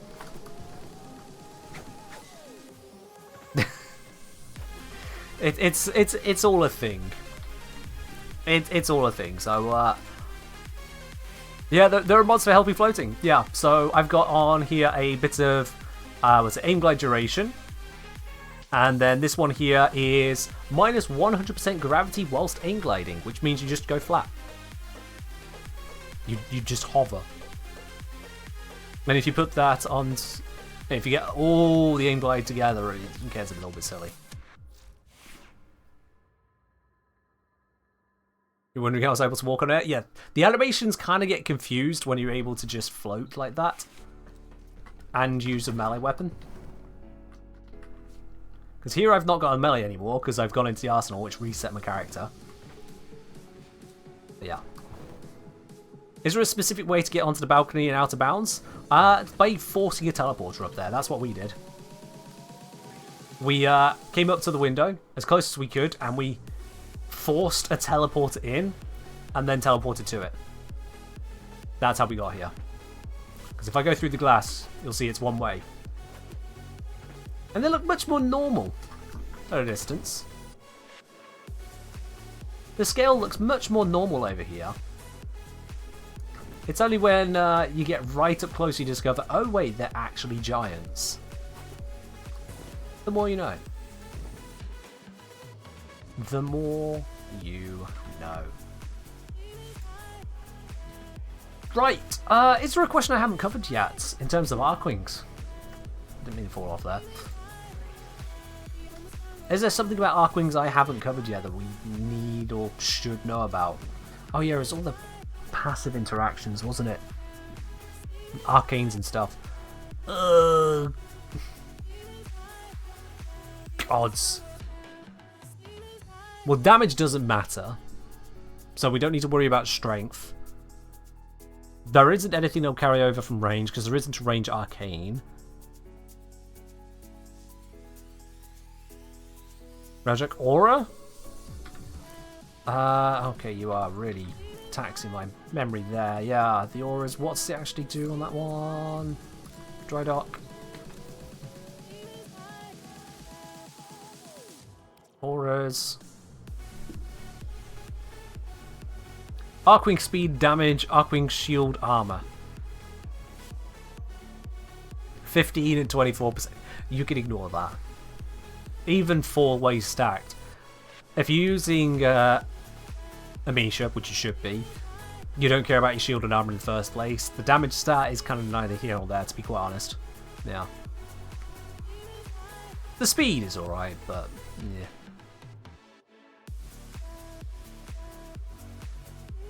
Frankly, that's pretty bad as well. I can swap that in for Forge cooldown and capacity. That's not too bad. Minus breach chance, plus regen during breach, plus armor when below such amount of hull. Yeah. Is that based on your crew? Yeah.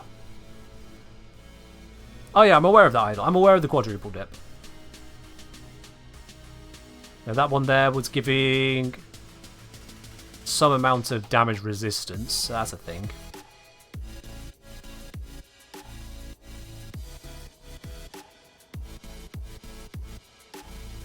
It's all a bit there. Unimportant. Arcane for shields can be okay. Arcane for shields. Hold on, are you talking about like Arcane Barrier? Is that what you're on about? Hello, Shelter.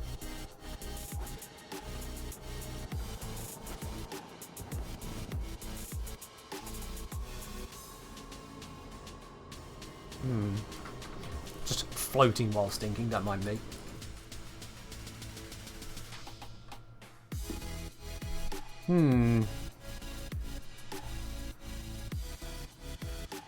Let's have a ganders at those arcanes. I can't imagine too many of them should trigger, quite honestly. Or even be relevant, for that matter. Yeah, so let's see... Let's see if that applies. Arcane Aegis. Let's grab Hildrin, because Hildrin's probably got it on. Yeah, there it is. Misha for plenty of shields as a matter of course, although this is not set up for shields. For health, let's fix that.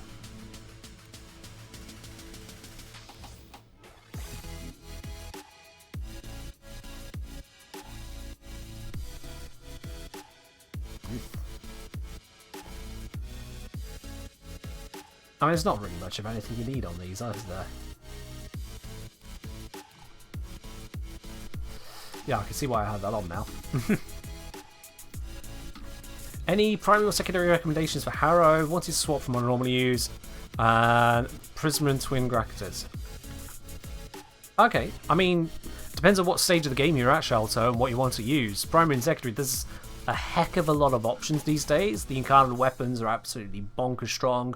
Half the Kuvum Tenet weapons are definitely worth noticing as well. Those are top tier ones, but it depends on where you're at the game as to what to recommend to you. As for working with Harrow, Harrow generates a lot of crit, so you'd ideally want something with a high critical damage stat. But aside from that, the world's your oyster. Go wild. Right. This is where a lot of stuff will shoot at me. This could be a place to test to see if I can trigger Arcane Aegis. Your endgame. Well, Incarnons then. Pick your favourite Incarnon. Basically. That is the entire long, short, and all of it. Pick your favourite Incarnon. Job done. There's a whole bunch to pick from. You've got things like the Torrid, which becomes a laser beam. You've got the Dual Toxicist as a secondary, which is just bullet hose and very good at it. all bits and pieces you can pick. You bump into stuff. Oh yeah, that did proc Arcane Aegis. Wow, okay. I am surprised.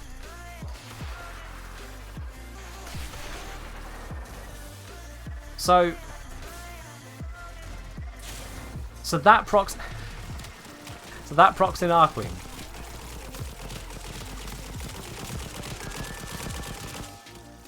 That seems silly.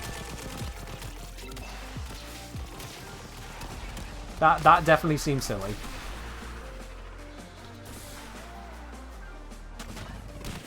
There you are, Shelter. It gives you something to work towards then, yeah.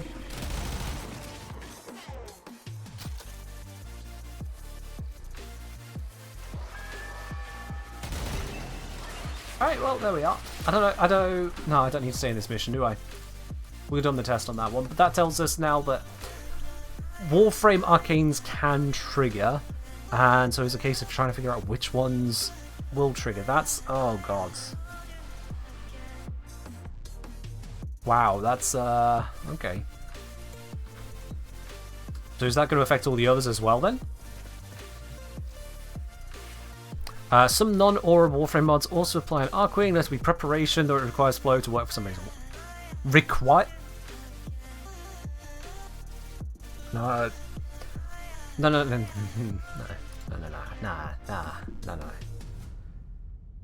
that's not how it works. That's not how it works. But I've got preparation here. Take off the flow. Okay. And we'll have my Misha here, which will start with 65 energy unless I have my preparation trigger. Let's see what happens. Because no. Preparation works. You don't...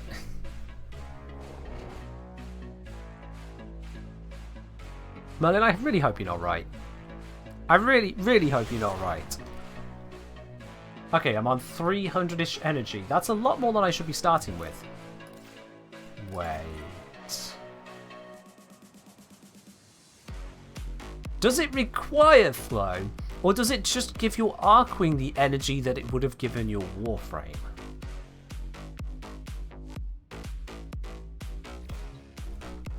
Hold up. So I started with about 300 there. If I take off the preparation now how much am I going to start with?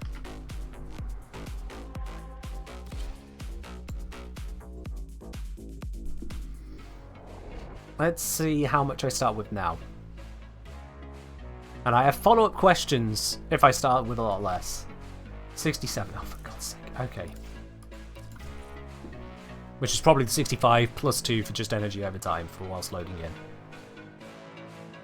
Right, so preparation does work. It's just limited by your Warframe's energy capacity. So this brings me to a very interesting question. I'm sure some of you have already figured out the question I'm about to ask, especially given that I am me. But this does bring me to an interesting question. Let me just first fix this one before I go anywhere, because otherwise I will forget and then feel like an idiot.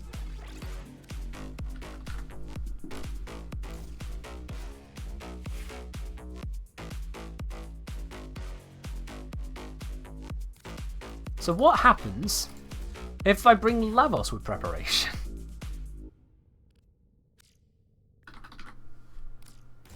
Now what happens? Because Lavos has no energy. Supposedly. So do I again arrive to 65, 67-ish? More? Less somehow? I arrive with 202! Of all the numbers, why 202? So that's going to be just 200, which means I gained 135 from Lavos preparation.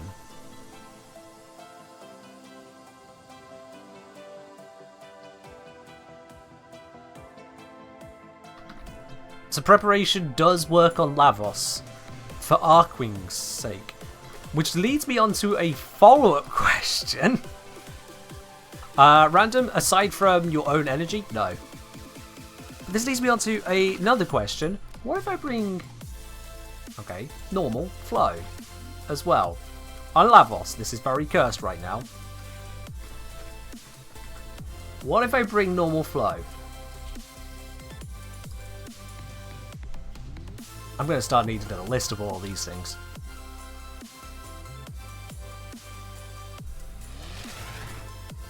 $477. So it went up from 202 to 477. Cool.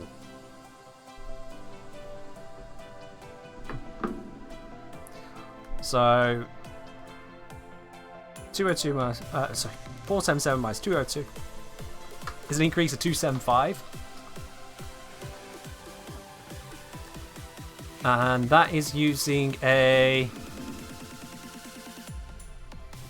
let's see, plus 150% energy max mod and an 82% preparation.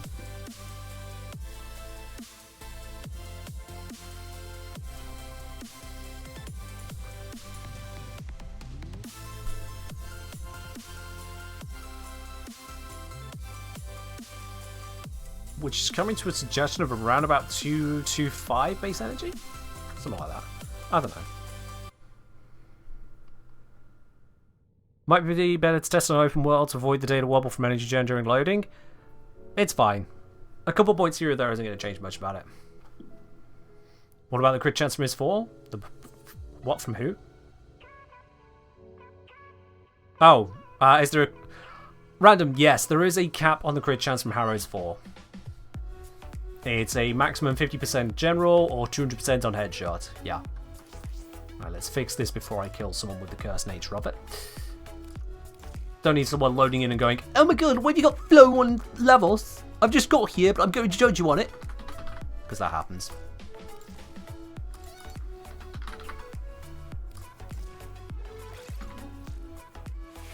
Alright.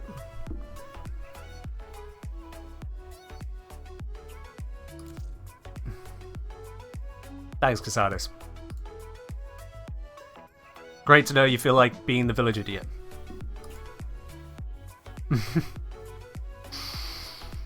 Ah, dearie, dearie, dearie. Alright, so that's really opened up a rabbit hole. We've got both mods and arcanes can have an effect on Archwings, including things that sound like nonsensical options, like putting preparation and flow on Lavos. Given that we could put preparation flow on Lavos and Arcane Aegis also just triggers as a matter of course, I'm going to say just broadly right now that this is going to be an absolute nightmare to deal with. That is going to be an absolute nightmare to look into and then figure out what's actually important about that. Like, Aegis for tanking is obvious. It's not going to be as powerful as it would be on actual proper shield tank Warframes because you don't have adaptation, you don't have damage reduction abilities, but it still is a thing. Arcane Avenger is almost certainly going to be a thing there, but it's a wonder, like, what else could possibly proc and be relevant? Yikes. Your main takeaway is that Lavos' energy? Yes. Yes, you have that as your takeaway. There you go, Grumpy Pants. We've achieved that for you. Lavos has 0 energy, but also has energy. Yes. Right, well, I think that's about time to do a Platinum giveaway, don't you? I think that's about time to do a Platinum giveaway. Who has not grabbed themselves a ticket yet? I feel like a couple people have not grabbed a ticket yet, considering there are only 31 tickets so far. Now 32. 33, 34. Any more? 35, 36, 37. Here we go. We're getting a few more now. 38. One of these days, I'm just going to close it without even mentioning it. I'm just like, right, now time for the giveaway closed. I will say we can rule out any arcanes that we can't trigger, such as finisher-based arcanes. Oh, yeah, obviously, yeah. Anything that relates to primaries probably shouldn't apply, secondary shouldn't apply, melee shouldn't apply because those are all different slots, but I can still look into them. Any triggers that rely on those as well, absolutely. Things like the finishers, just right out. Is stream coming to an end? This is where we are coming towards the end of it, my dude. This is where we're coming to the end of it. But still, we can still do the giveaway of a bit of platinum there, and then raid on over to another Warframe channel. Warframe melee, arcanes might affect arc melee. Oh, they might. I know. Yeah. There's going to be some digging there. there's going to be some digging, because I don't want to just give the answer of, oh yeah, Archwings are crap and just Eidolons for scooping, Amisha for tanking where you're not scooping, Odinata if you hate yourself, and Leechron if you hate yourself but now with even less defense. Yeah. I'd need a video that's better than that, so I will be looking through the arcanes and mods and trying to figure out what the hell is going on there. The very fact that preparation and flow has an effect, though, is just hurting me. Not gonna lie, that hurts. That hurts. Alright, I think that's enough time for everyone to grab tickets. If you didn't want a ticket, if you did want a ticket, you've had plenty of time to do it. There's 161 of you here, so I know you're listening. So I'm just going to close it. Those of you who paid attention get a higher chance to win over those who did not pay attention, because that, for those who did not, the answer is 0. Right! Yeah, excited. You've tuned in towards the end, but hey, to all of you, if you do want to catch the streams, and I just stream at an unfortunate time for you, you can always catch the replays over on the replays channel. ! Replays for a link directly to that. Absolutely. But let's see, who is going to be the winner of the Platinum giveaway today? It's going to be the one, the only. Is that Chungyu? Chungyu888? Congratulations there, Chungyu. The Platinum be yours. I'll be contacting you shortly after this stream. Raids over to another channel. I'll be contacting you to get a hold of your Warframe username and platform here on Twitch. So make sure you respond to that in the next 24 hours. I'll get the Platinum sent on over to you. Congratulations there, Chungyu. Everyone else, thank you very much for joining in once again. It's been a ride.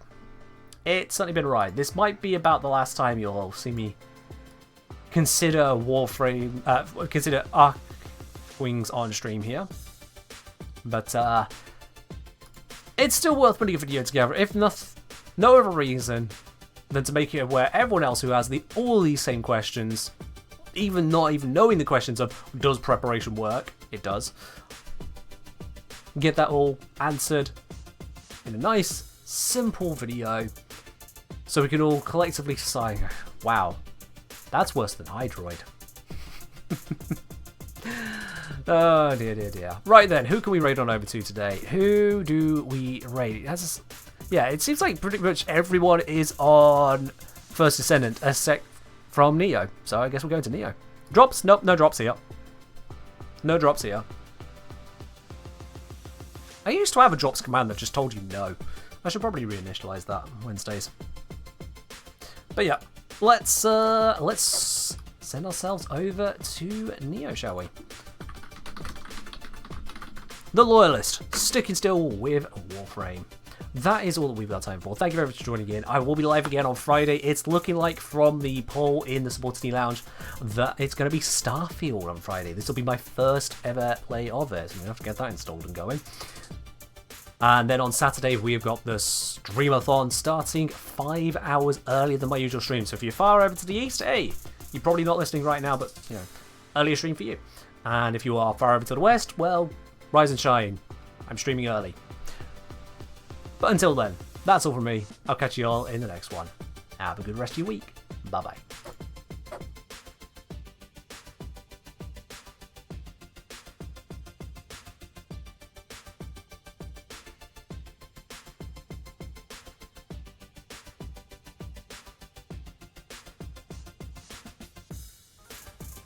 Ken with the